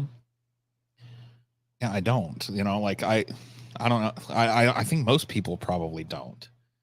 Like, so what would that even look like? Like I'm taking advantage of her because she doesn't know. Like there's really, I can't think of anything that she doesn't know that I know when it comes to like navigating the world or whatever. Like when I met her, she was living on her own, had a job, you know, like she wasn't like staying with her parents or whatever. And even if she was, you know, she knew what a job was. She knew what taxes were. It's just like, what am I going to leverage, you know? If anything, I think it probably like helps her a little bit when she's, you know, maybe not as experienced with some aspect of, you know, bureaucracy or whatever. And I know because I've dealt with it before, I can tell her like, hey, here's where you go. Here's what you got to do or whatever. I don't really see it as a power dynamic that's, you know, all that fucking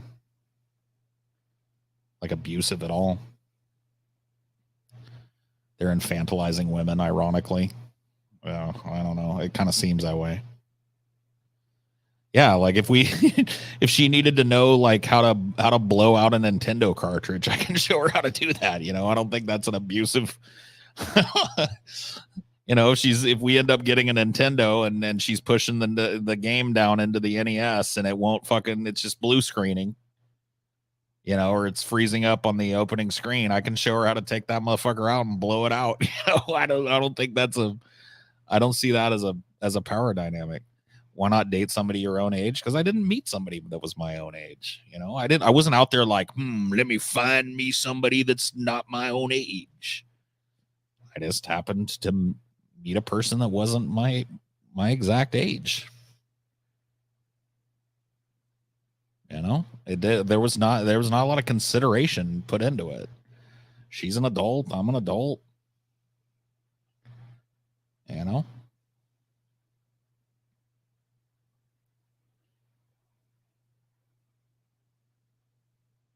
One of the things I told my mom, because my mom, she's older than me. She's a boomer, like an actual boomer, not like a Gen Xer or whatever, a boomer. I remember when I first started dating my wife, she was like, "Oh man, aren't you worried about the age difference and stuff?" And I remember one of the things I told her was like, a lot of the women my age really wouldn't fit with my lifestyle at all. Like it's like, I was out there looking for a 40-year-old woman who's single. There's a good chance that they've got like a super established job. They maybe even own a house. They've got kids. And I move around the fucking country willy-nilly. It just doesn't, I'm not closed to the idea of meeting somebody my own age. I'm not unattracted to people my own age. It's just, one of those things that I think was just like it was a happy synergy.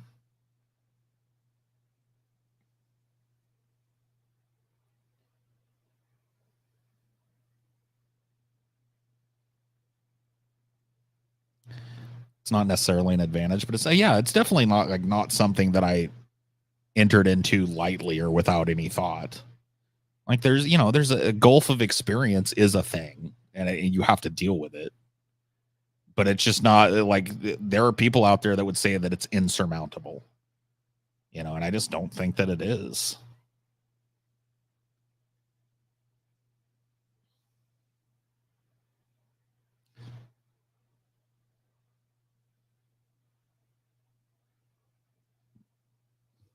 I'd like to meet a woman who's truly non-traditional and actually wants to take care of her partner. Yeah, I mean, I don't know. I think honestly, more often than not, I learn shit from her than the other way around. I mean, she may not share that same opinion, but like I feel like she, will explain like memes or sayings or whatever to me that are popular that I don't know what the fuck I'm, dealing with. I feel like that happens way more than me explaining some shit that, I learned over the course of my 20s to her.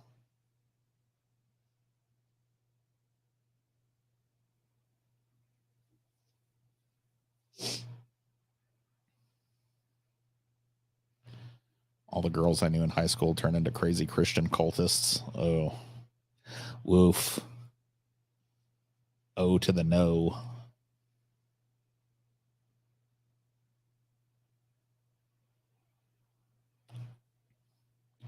I know it's selfish of me, but I'm just not all that capable or competent a person.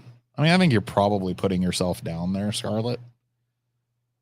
I mean, I can just tell from the way that you present your comments and stuff that you're probably more capable and competent than you think you are. But there's nothing wrong with there being a breadwinner in the house. I mean, it's only like the very modern age where everybody's expected to have a full-time job and stuff, Like I don't think there's anything wrong with having somebody that is more of the caretaker in the in that role in the relationship, as long as both people are on board with it. I mean, how do you gainsay that?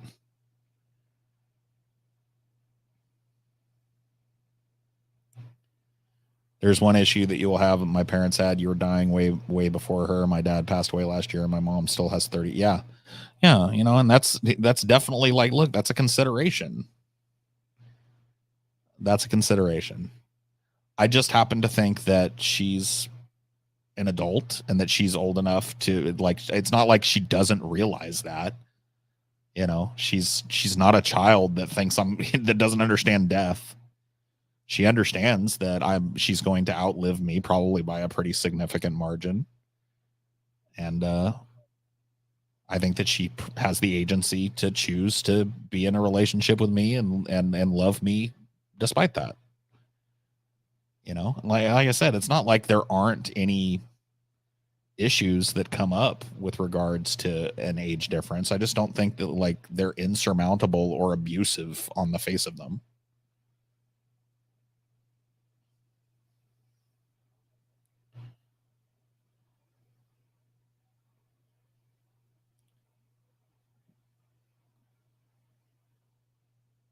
Kind of both in my house because I make more than Mindy and I work from home. Yeah, I mean, look, there are just a whole different rainbow of social arrangements and relationships, and I'm not looking to judge any of them. If you're an adult and you're with another adult and you have an arrangement that works for the two of you, not only am I not looking to pick that apart, I really don't care. Not that I don't care in general about people. I just don't care what your arrangement is. As long as you're happy and your partner's happy and there's no, fucking abuse or anything like that going on, then who fucking cares? Go live your life. Out of curiosity, was your mother, father against your marriage? I don't know about my dad. But my mom was not. She was supportive. Maybe they were privately, but I've got pretty reasonable boundaries set up, with my family and stuff. And they look, they can think whatever they want, but I'm not going to entertain their critique of my life any more than I would expect them to entertain mine of theirs. And that, to me, like, to bring it back to the original question, it's like, that to me is one of the things that I find worrying about the whole, like, awareness of power dynamics. I do think that there's a lot of good that comes from that. I do certainly think that there could be an abusive power dynamic due to an age difference. I'm not saying that isn't possible. I'm just saying, like, assuming out of the box that that's what's going on when there's an age difference between people in a relationship is pretty silly.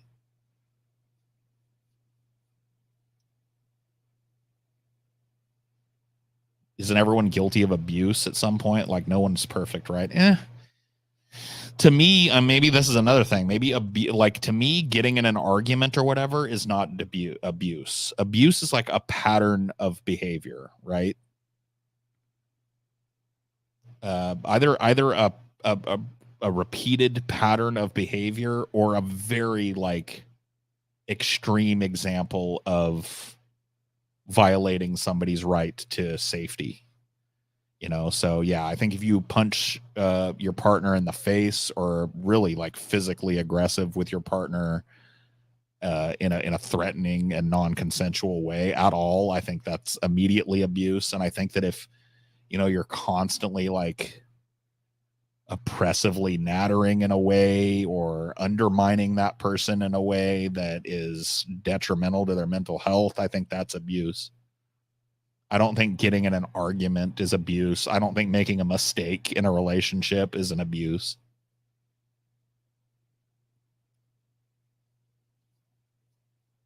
So maybe, I don't know.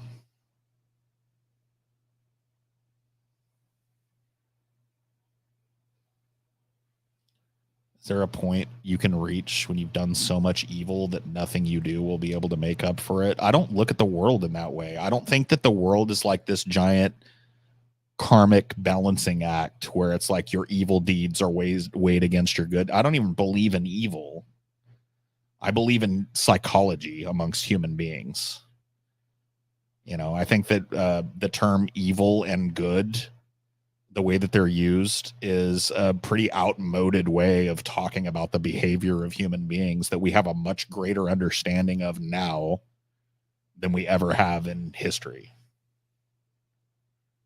Like, I think we understand what motivates people and mental illness and all of these things that, used to be lumped under evil, that are explained just behaviorally. So I don't really think in terms of that. I don't think that the world is a giant cosmic karmic scale where your evil quote unquote deeds are balanced against your good quote unquote deeds. And, is there a point of, like, there's no point of no return for that in my mind, according to the way I think about humans. So, he may disagree.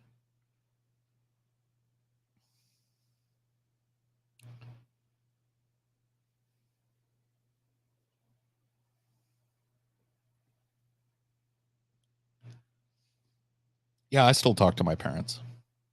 I don't talk to them every day or even really every week, but I keep in touch with my parents. Moralizing language doesn't help us understand. Yeah, I mean, that, to me, that's what it is. I mean, if you want to think in terms of good and evil, I really, I can't stop you.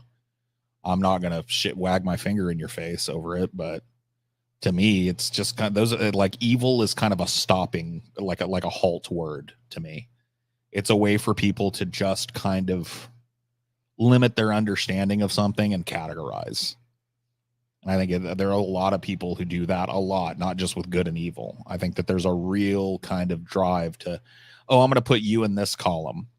And I really think that's just saying, like, I don't want to take the time to understand what you're about.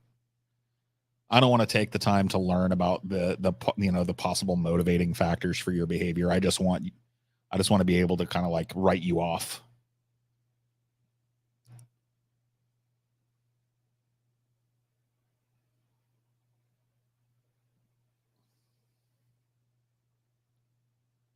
I think an argument occasionally is probably healthy. I've seen a family that never argued and end up getting divorced, don't bottle stuff up. Sure. I mean, human beings are, they're going to come into conflict. That's just the way it works. It's how you deal with that, I think, that matters. But is every person's motive necessarily worthy of being understood?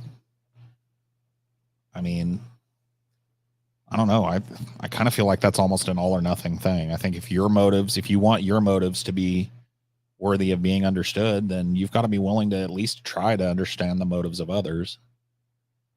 But once again, this is just my worldview. This is just how I view things. I'm not really trying to push it on people.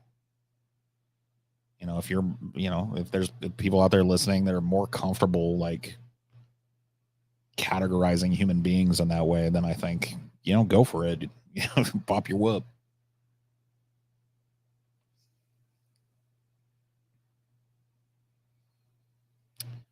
Nowadays, if people want to write others off, they just call them a groomer or any number of other, like, stop language. I don't really know what to call it other than that, like halting language. It's like non-starter stuff. I think fascist has become one of those. I think conservative has become one of those amongst the left, and I think leftist has become one of those amongst the right. Socialist, communist. I mean, we're talking about political terms now, but I think all of those are used in modern colloquialism as ways of not understanding a human being's motives and a human being's positions, not wanting to take the time to look outside of your own ideas and consider the ideas of others.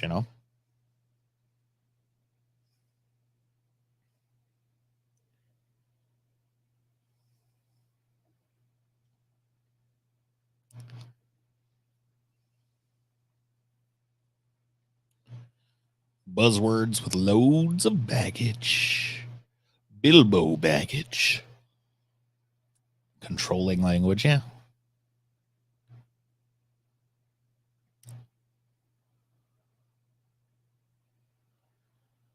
I mean, we were tribalistic way before the Trump era, but it's Trump definitely, like, I think, hammered it home for sure.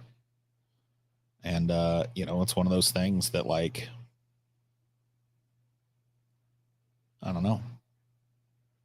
It makes me kind of despair for our chances as human beings. Because I think a little bit of understanding could go a long way to kind of mending some of the fences that have been torn down and maybe deciding on some common goals. I think that could be a pretty powerful fucking thing. But, you know, I also think that if people have really nasty, destructive ideas about people, like gays or evil, trans people, or, this, that, or the other, whatever it is, I really think that those misconceptions are only really torn down by uh, exposure to those people and actually talking to people who fit that description, and not just hurling insults back and forth at one another. I'm interested in that. I think that's something that needs to be really genuinely focused on. That just won't be. Everything's too hyper polarized and hyper politicized now.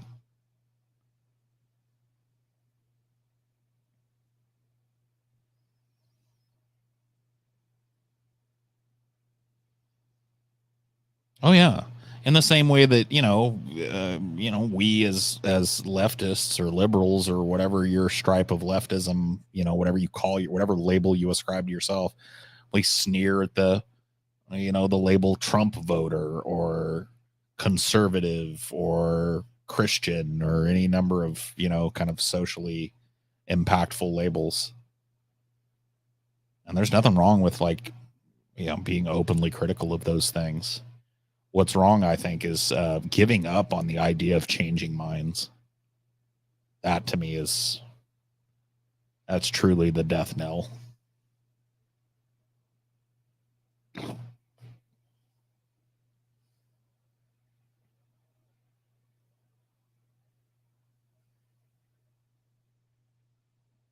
Really like the way these conversations naturally take turns from relationships to politics.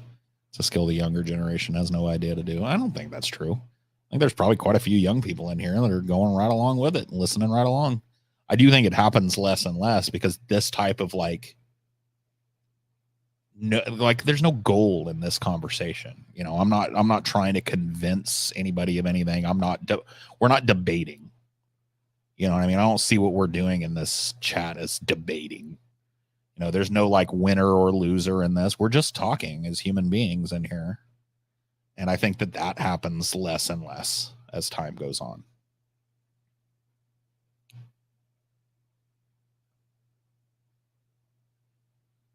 Do you think humanity can reach a point where nobody has any enemies? I don't know. What do you think? I haven't given up, but I certainly sometimes wonder if things like parody and satire are going to be the only effective ways of changing minds. I just look at those as two tools in the toolbox. I hate to always bring it back to him, but Daryl Davis. If you don't know who Daryl Davis is, look him up. This is a black man that has personally, through open-ended conversation, gotten actual KKK members, robe-wearing KKK members, to give up their bullshit. He has a collection of their robes that they've given him as a sign of I don't believe this anymore. And he didn't do that by debating with these dudes. He didn't do that by otherizing them. He didn't do that by finger wagging or memeing on Twitter. He went into their houses and the bars that they hung out in and the political events that they ran. And he had one-on-one conversations with these people. That's how he did it, and he's just an example that you can point to. There's tons of people out there that are like that. Minds are changed every day. It's just not something that you can force.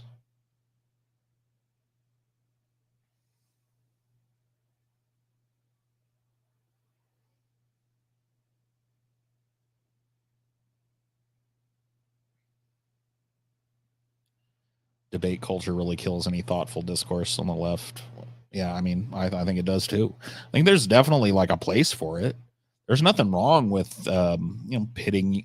I just think a lot and tell me if I'm wrong about this. I think a lot of what is labeled as debate online isn't debate. It's just an argument.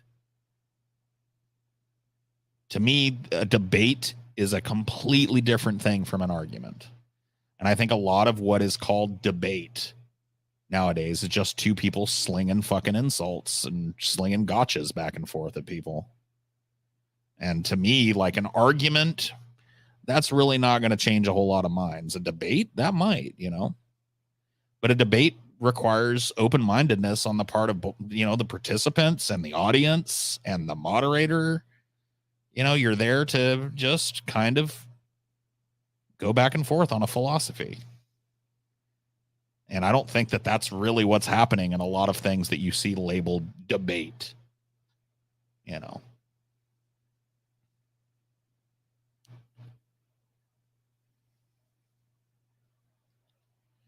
Guys, hold on one second. I'm going to go take a leak. I'll be right back. Don't go anywhere.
All right. All right.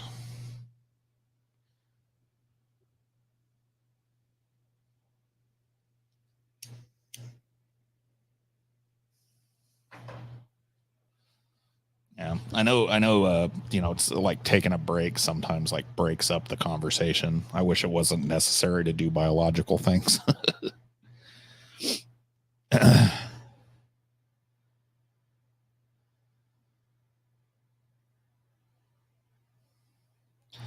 in a fantastic mood this morning on course to reverse your diabetes. Cool beans, man. I don't know how I dodged the diabetes bullet, dude. Up thus far, like there was a while there where I just wasn't feeling fucking good at all, and I kept thinking like I'm gonna go to the doctor and get blood tests, and they're gonna find out that I finally crossed over into the diabetic shit. No, that aspect is, you know, I'm healthy. Thank goodness.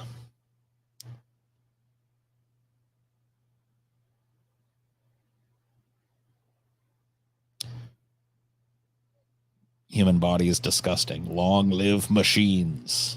Ooh. A transhumanist.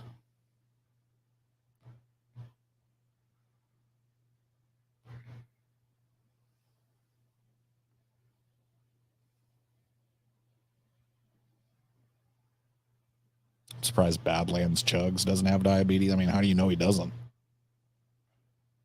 They were almost disappointed you weren't diabetic. Yeah, I know. Remember they double checked me? Like they had a chick come in and prick my finger like after all the blood tests and shit just to like double, triple make sure that I wasn't diabetic. And we're kind of like shocked when I wasn't. I was just like, oh, well, you know, what are you gonna do? What are you gonna do?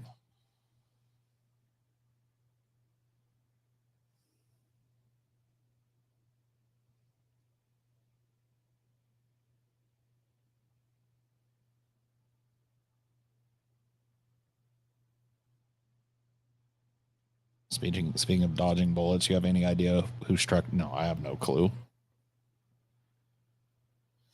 I don't know that it was a certain individual or any one person that did it. I really don't know. Like, it's very opaque. Like, if you've ever been through it on YouTube, there's really nobody there. There's nobody at the helm to explain to you what's going on. It just kind of happened. So, your guess is as good as mine. Given the opportunity to upload your consciousness to a computer and survive your death, would you do it? I'd hard pass. I mean, as long as I can decide at any time to unplug that consciousness, I don't see why not. It might be fun to explore that for a while. Paul, what do you want them to do with your body when you die? Cremation and dump me in the ocean. I really, like, honestly, the real true answer to that is I don't care, because I won't be in that body to care what they do with it. But if my wishes, count for anything, which I think they should, I would rather not end up in an urn on a fireplace mantle somewhere. I don't like that idea. I don't like the idea of being, buried in a box under the ground, or I'd rather not have that. I'd rather just, cremate me, take my ashes out on the ocean, throw me in there, send me back from whence I and all life came.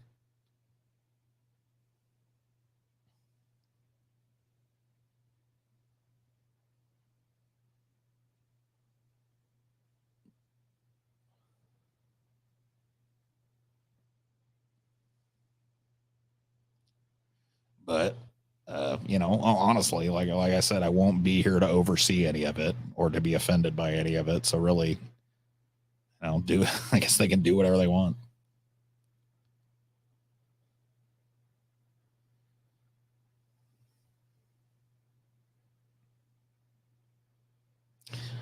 Yeah, put me in a Folgers coffee tin and take me to the beach and throw my ashes out and call it a day.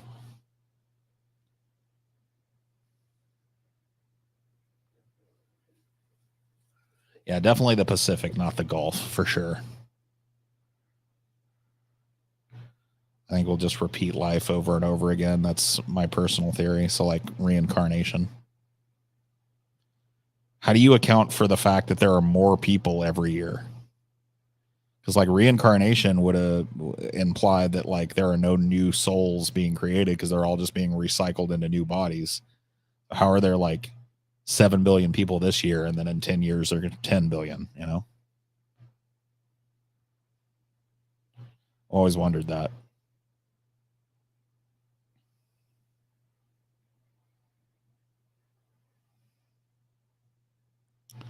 Still think Carlin had a bigger point than we realized when he suggested maybe our purpose was to create plastic so the planet could adapt to it, because that's kind of happening last I heard. Yeah, who knows? Who knows?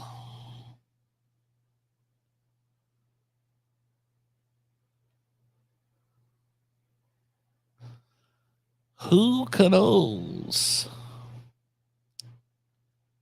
I want my ashes blown out of a cannon like Hunter S. Thompson. Well, good luck with that. Hunter had some rich friends. There's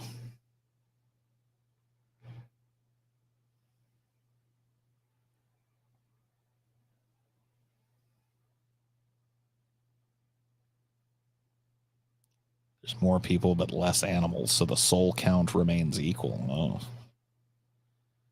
That's not what I'm saying. I'm saying we repeat this life over and over again. Oh, I see. So it's just like kind of like a denial of the continuity of time. So do you think that people in medieval times never existed? You think it's just your lifespan that is the real loop, and that, the previous eras of humanity never existed? Because, or do you think that they all exist simultaneously? Like it's a multiverse kind of thing where, somebody is, like you're kind of locked into whatever you're born into, and that little multiverse just recycles itself continuously. It's an interesting thing. I think when you drill down into it, it becomes kind of weird to explain, because, like, I don't know, but who knows? Maybe you are correct. Perhaps you are correct. All my loved ones to boof my ashes. Cool. Nice edgy name. One winged angel 69, dude. Mr. Sephiroth.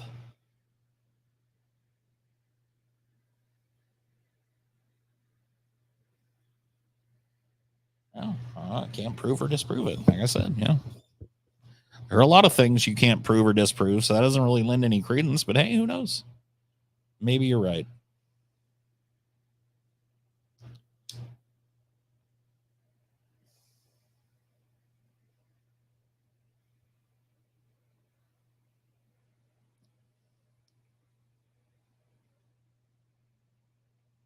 For all we know, this could be the 117th million reiteration of the universe after, yeah. Yeah, I mean, like the universe might be eternal, and that might be the way that it is eternal. Is the whole like the big crunch, I think they call it. So like the Big Bang and then the Big Crunch.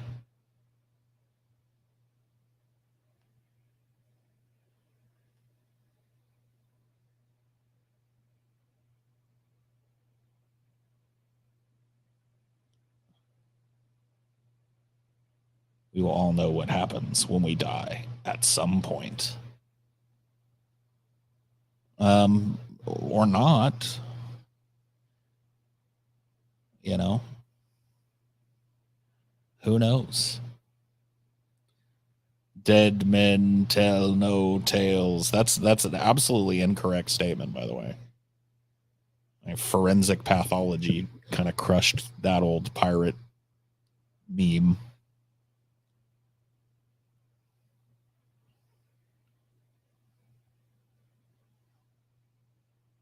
America is becoming more divided than ever.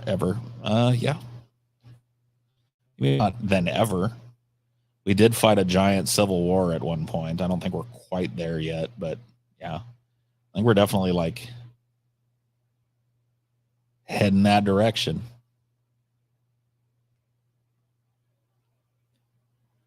When you die, you see Sinbad dressed in his iconic character Shazam. Then it's darkness. Oh, shit. Yeah, that is a weird one to me because I'm one of the people that remembers Shazam. I even like remember where I watched it. I was a kid, and we were over at this family's house. They were friends of our family, and they had kids that were around our age, and we all watched it in the living room while the parents were drinking it up.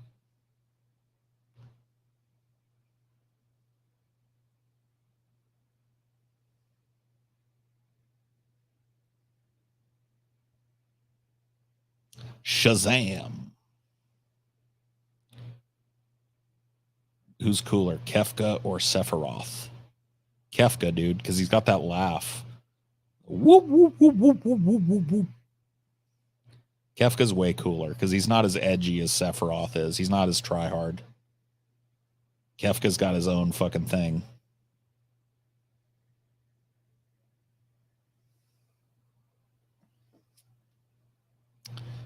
That Mandela effect stuff is weird. Like, I definitely remember Butterbean passing away when I was a kid. Yeah. I don't remember Butterbean passing away, but I definitely remember the Berenstein Bears. What do you think of Dune Part 2 so far? Love the pictures and stuff that have come out about it. And it's got a great trailer, a teaser or whatever that they released of it. I don't know if it's a teaser or if that's just the trailer, but I think that looks good.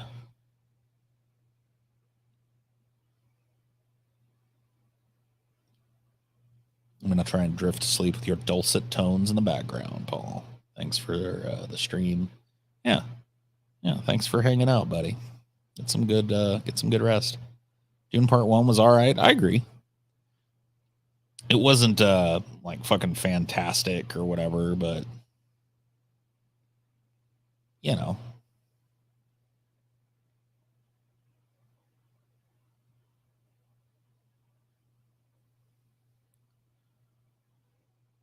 One of the only movies I can genuinely look forward to. The last part was amazing. Yeah, agree. You have a calming voice. Been told that. I'm kind of happy for that, honestly.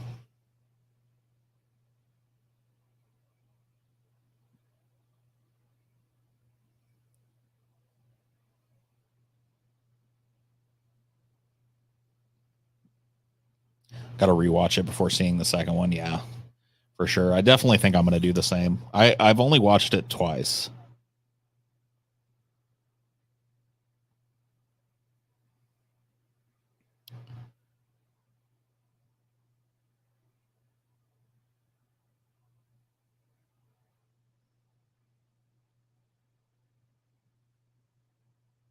Paul, you should do audiobooks.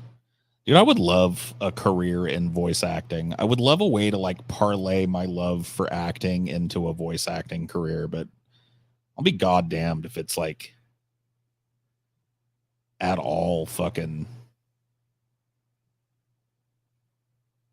like I don't know. I think that the process is just very tough. But I think that would be just like a fun life.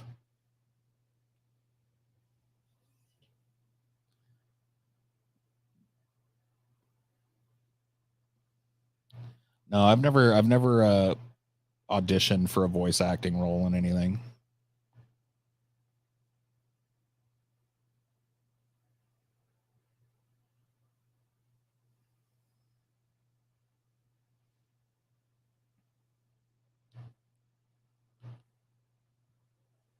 What if you got cryogenically frozen and show up on the USS Enterprise D? Oh, that would be fun.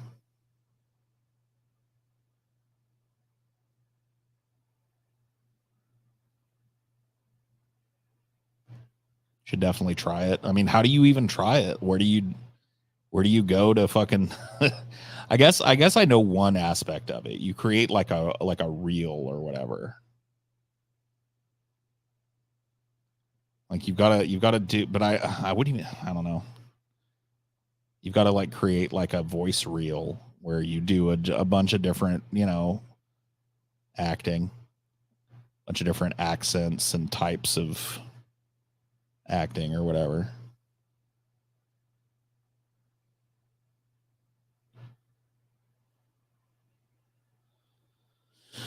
Who would you play if you were in the Dune movie? I mean, isn't it obvious? Isn't it obvious?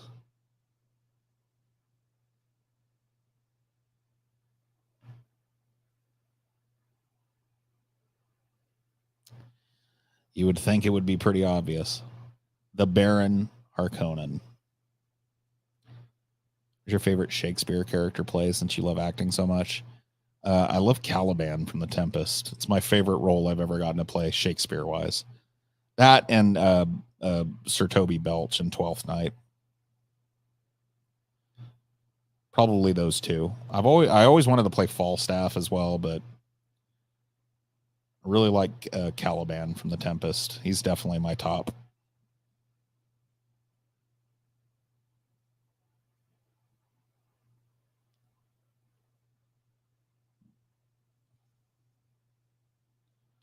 Yeah, I love Caliban. Can't can and can't imagine you as the Baron. You seem too nice to be the Baron. Yeah. I mean, that's acting, right? I think I definitely got a little bit of the Baron Harkonnen in me. Thought I would be Hamlet. I don't really think I don't think I typecast very comfortably into Hamlet. Oh yeah, I could be the sandworm.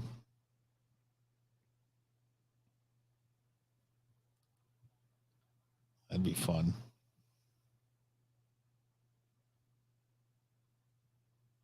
You want to slap the shit out of every human being? Why, cockatoo? Don't be mean.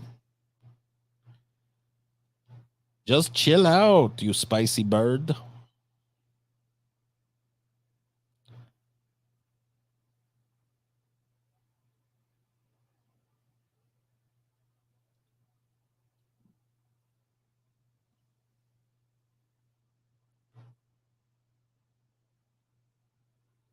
Did you ever make a DFF play with TJ and Scotty? I don't think it's really all that possible. I don't think they would be into it. And if you're going to do a play, you got to do a lot of rehearsals and stuff. You really got to, like, if you've ever been in a show, you really got to dedicate a good portion of your free time for several months to really get a show down and do it well. And neither one of them has ever really expressed an interest in doing that. So I think it'd be kind of fun, but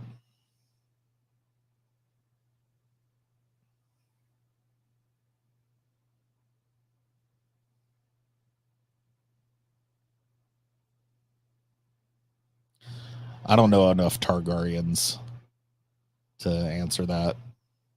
Maybe Aemon, Maester Aemon. Why did Frank Herbert write in poopy prose?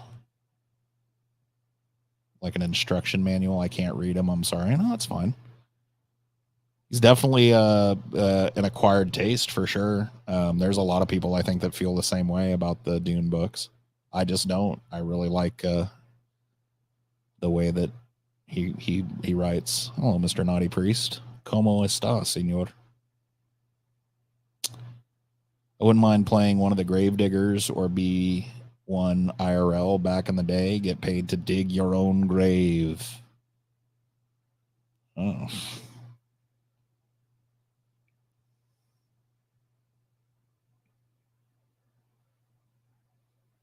It's not an L take. It is what it is.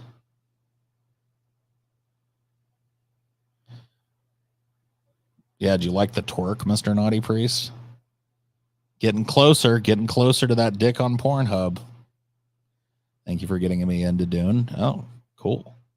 I love that, that to me is more important. Somebody asked earlier, like, ever think of the minds you've changed or whatever, doing what you do? I like more that there are people out there that have, like, read things because I put them onto it. I think that that's neat. I've always loved that, how that interest can escape one mind and infect another.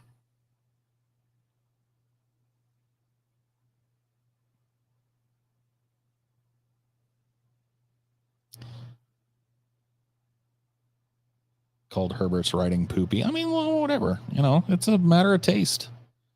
There are definitely certain, styles of poetry and prose that are just a kind of like a non-starter for some people. Nothing you can do about it. It's not for everybody.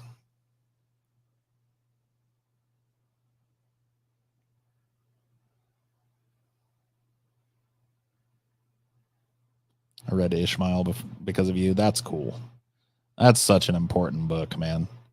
That is on the short list of books that just fucking changed my perspective on being a sapient human being.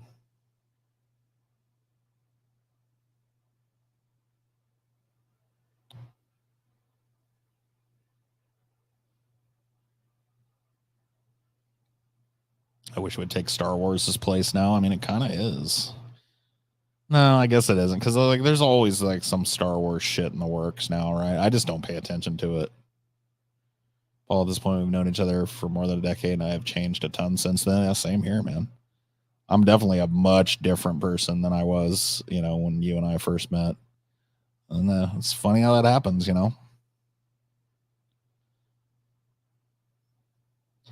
That is, I think, the kind of like the state of the kind of plight of humanity. You can only really know yourself to a certain extent. And I think it's important to know yourself to that extent, but you may find that you don't know yourself all that well in 10 years. In a good way? Well, yeah, that's good. Still got to read Ishmael. I'm pretty sure, Jareth, if you're into audiobooks, I'm pretty sure there are readings of it for free on YouTube and shit. Like if you're looking, to get into it, not really have to go through all the shit. Pretty sure there are some Ishmael readings on YouTube for free. In what ways are you a different person now? I mean, I think I kind of talked about it on my Patron's ideology the other day, but I'm a much less, I don't want to say manic like a mental illness. I'm not using it that way, but I'm definitely like what I consider to be a much less manic person. I feel like I was just like a very like driven by this need for constant cacophony and chaos in my life. And now I kind of really appreciate the opposite of that. You know, I live what I consider to be a pretty humble, quiet life. And I really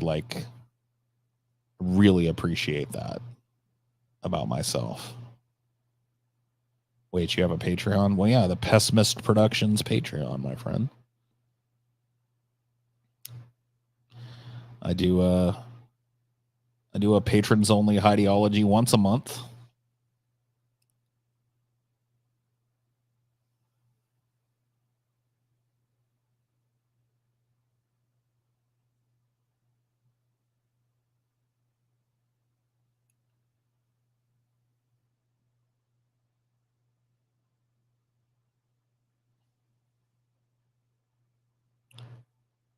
Guys doing a show tonight, yeah.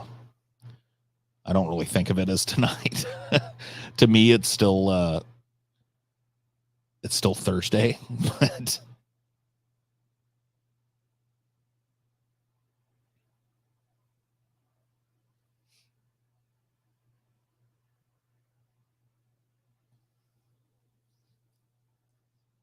I really like quiet now that I've gotten older. Yeah. My mind still races a lot like I was young, but I don't translate that into like the kind of, I don't know. It's just it's different. It's a I feel an equilibrium that I've never felt at any other point in my life.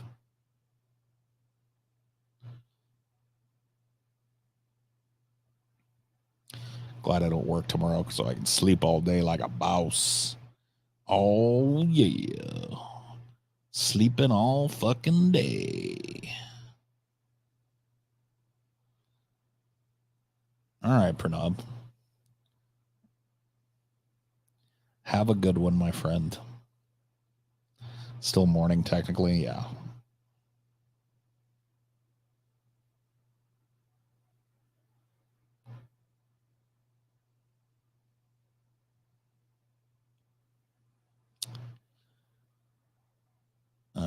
I think in a lot of ways, drugs were a vehicle by which I kind of propelled myself into that type of chaotic thinking and action pattern.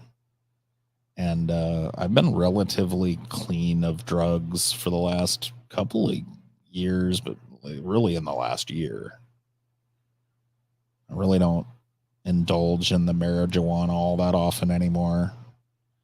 I don't drink all that often. I'll have a beer with dinner or, maybe have a couple of drinks every once in a blue moon. Sometimes I'll take a squirt or two of my weed tincture over here, but I really don't, really don't indulge in those things anywhere near as much as I did a few years ago for sure.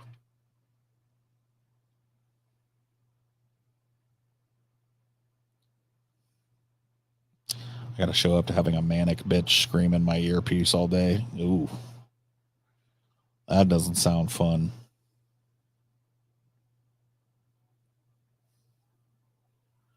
Did you and TJ get into it after the stream where he openly called for the assassination of a sitting mayor? It was a sitting governor on a public platform. No. If you listen to that as it happened, I really had no problem with TJ saying it outside of the context that he was saying it on YouTube, where that sort of thing will get you fucking shit banned in a hot minute.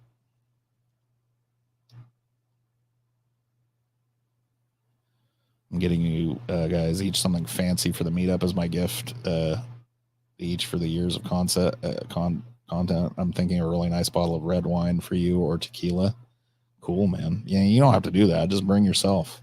I'll take a hug, if you're into that. Slap a big fucking huggle on you. When is the meetup? October 6th in Las Vegas at a place called The Space.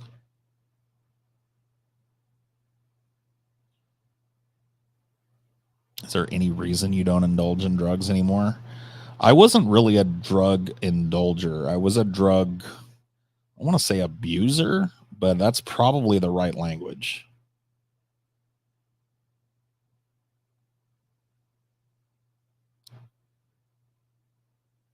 And no, I mean, I don't know. I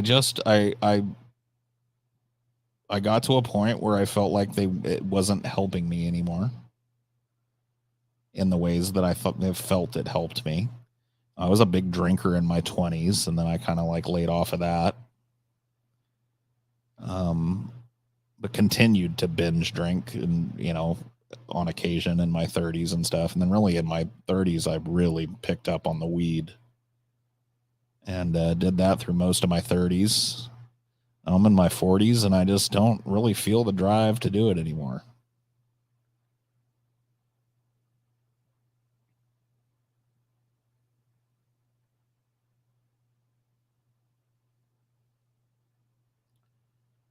Do you find it hard to adjust to not smoking all the time, or was it an easy process? I'm trying to slow down my weed intake, but finding it hard probably because I use it salt. Yeah, I mean, I used it for the same reason. I was self-medicating with it too, and yeah, it was hard. It was hard for sure, but I'm finding it easier all the time.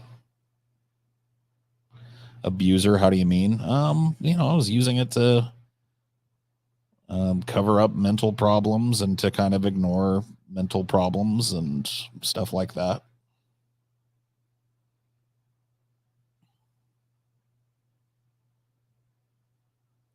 Thankful I only saw you wasted once. You were a bit of a handful. Yeah, babe. You don't know the half of it.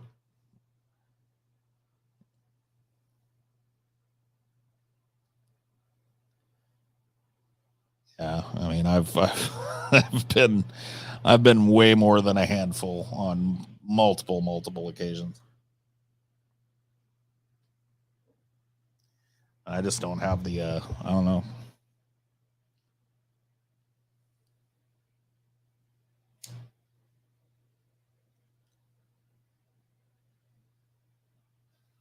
I'm still suffering from the ramifications of drinking myself to death for a decade or so. I wouldn't be surprised if I croaked in 3 to 4 years. Well, yeah, I mean, it is destructive for sure.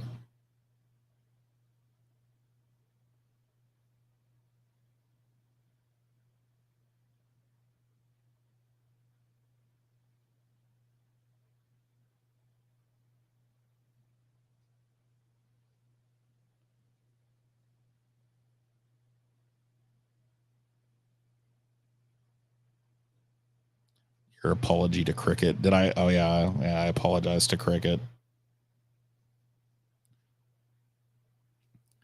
Talked about LSD in the past. Was that an aspect of drug abuse? I mean, it was all kind of tied in, but I don't think I ever really, maybe once or twice in my life did I get to the point of feeling like I was abusing LSD.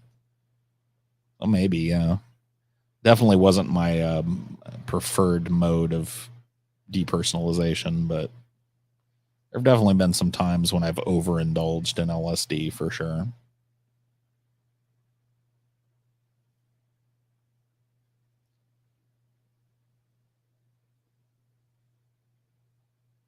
Psychedelics are kind of hard to abuse like other drugs. Yeah, I mean, every drug has a different pattern of abuse. I mean, I'm one of those people that I think it's perfectly, because I know, because I've done it, I think it's perfectly possible to abuse marijuana.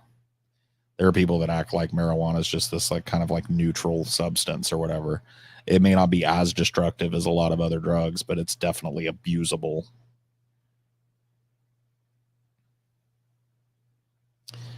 How could you love your animals so much? They're not.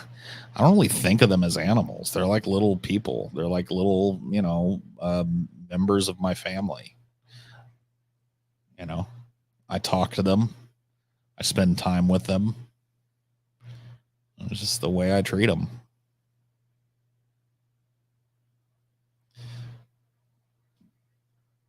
I mean, opiates are definitely. I've done my dance with opiates as well. Definitely like my ultimate like preferred mode of getting fucked up, but also the most dangerous and the one that I really like avoid the most staunchly.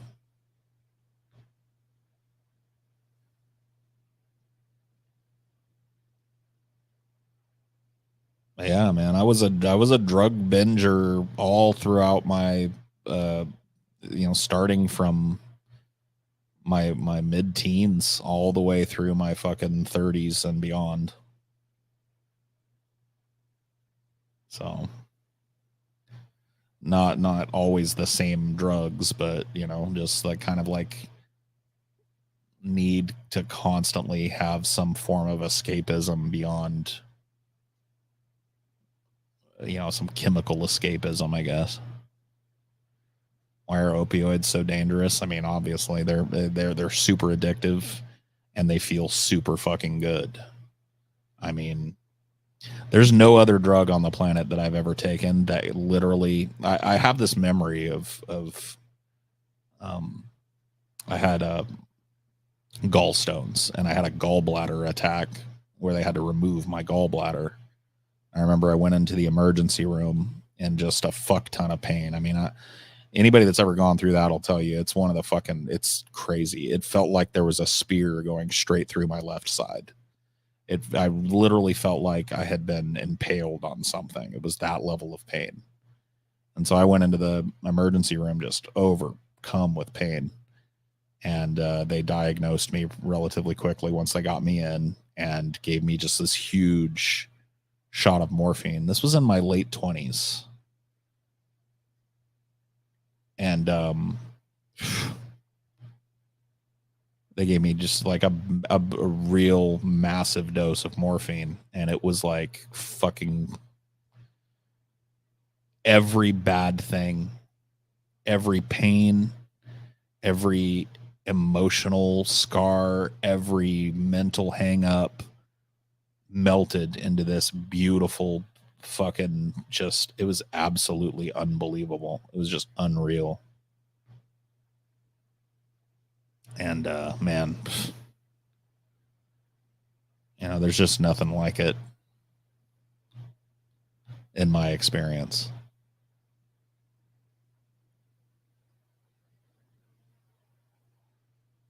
Makes me sad to think that before I started using drugs, I noticed they made me worse at video games at the time, and now today I can only enjoy video games with some kind of drug. Oh, yeah. It's absurd. They used to hand them out. I got a month's worth just for my wisdom teeth. Oh, yeah. Yeah, they've definitely like curtailed that.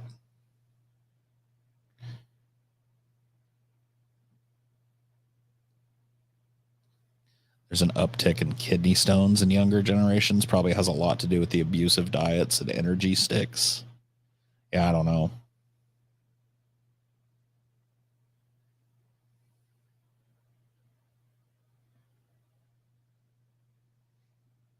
That Coca-Cola is not as good as it used to be. Cocaine definitely made it the town's favorite.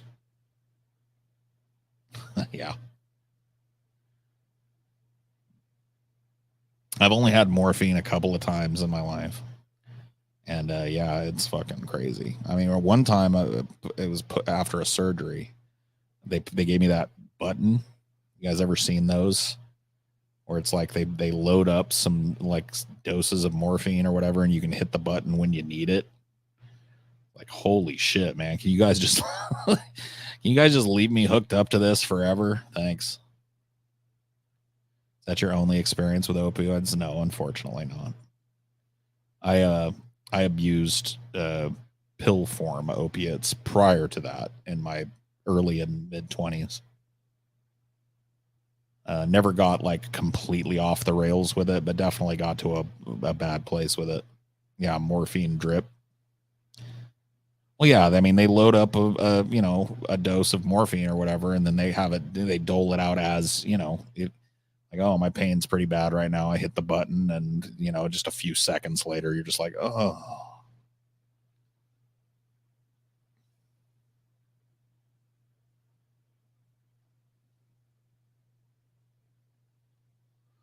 Anytime I have to get a prescription of oxy or hydrocodone, I always bring the excess to a local CVS. Yeah, yeah, that's the smart thing to do, for sure.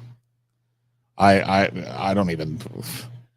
I can't. Maybe I'm wrong, but they don't even hand that shit out where I'm at anymore. I could be fucking dying, and they'd be like, we're not going to give you oxy.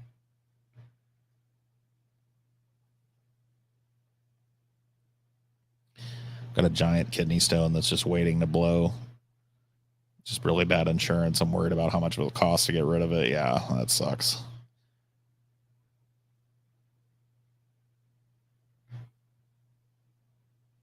Used to get 180 20 milligram Vikes every month. Eesh.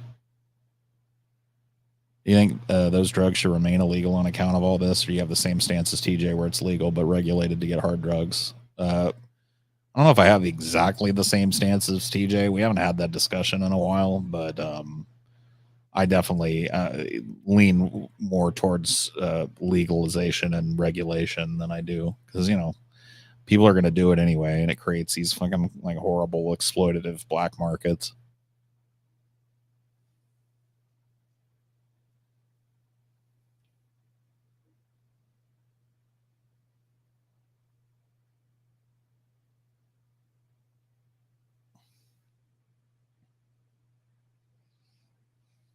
I'm weird. After surgery, they gave me a morphine button. It only made me barf and did nothing for the pain. Yeah, I mean, some people just don't.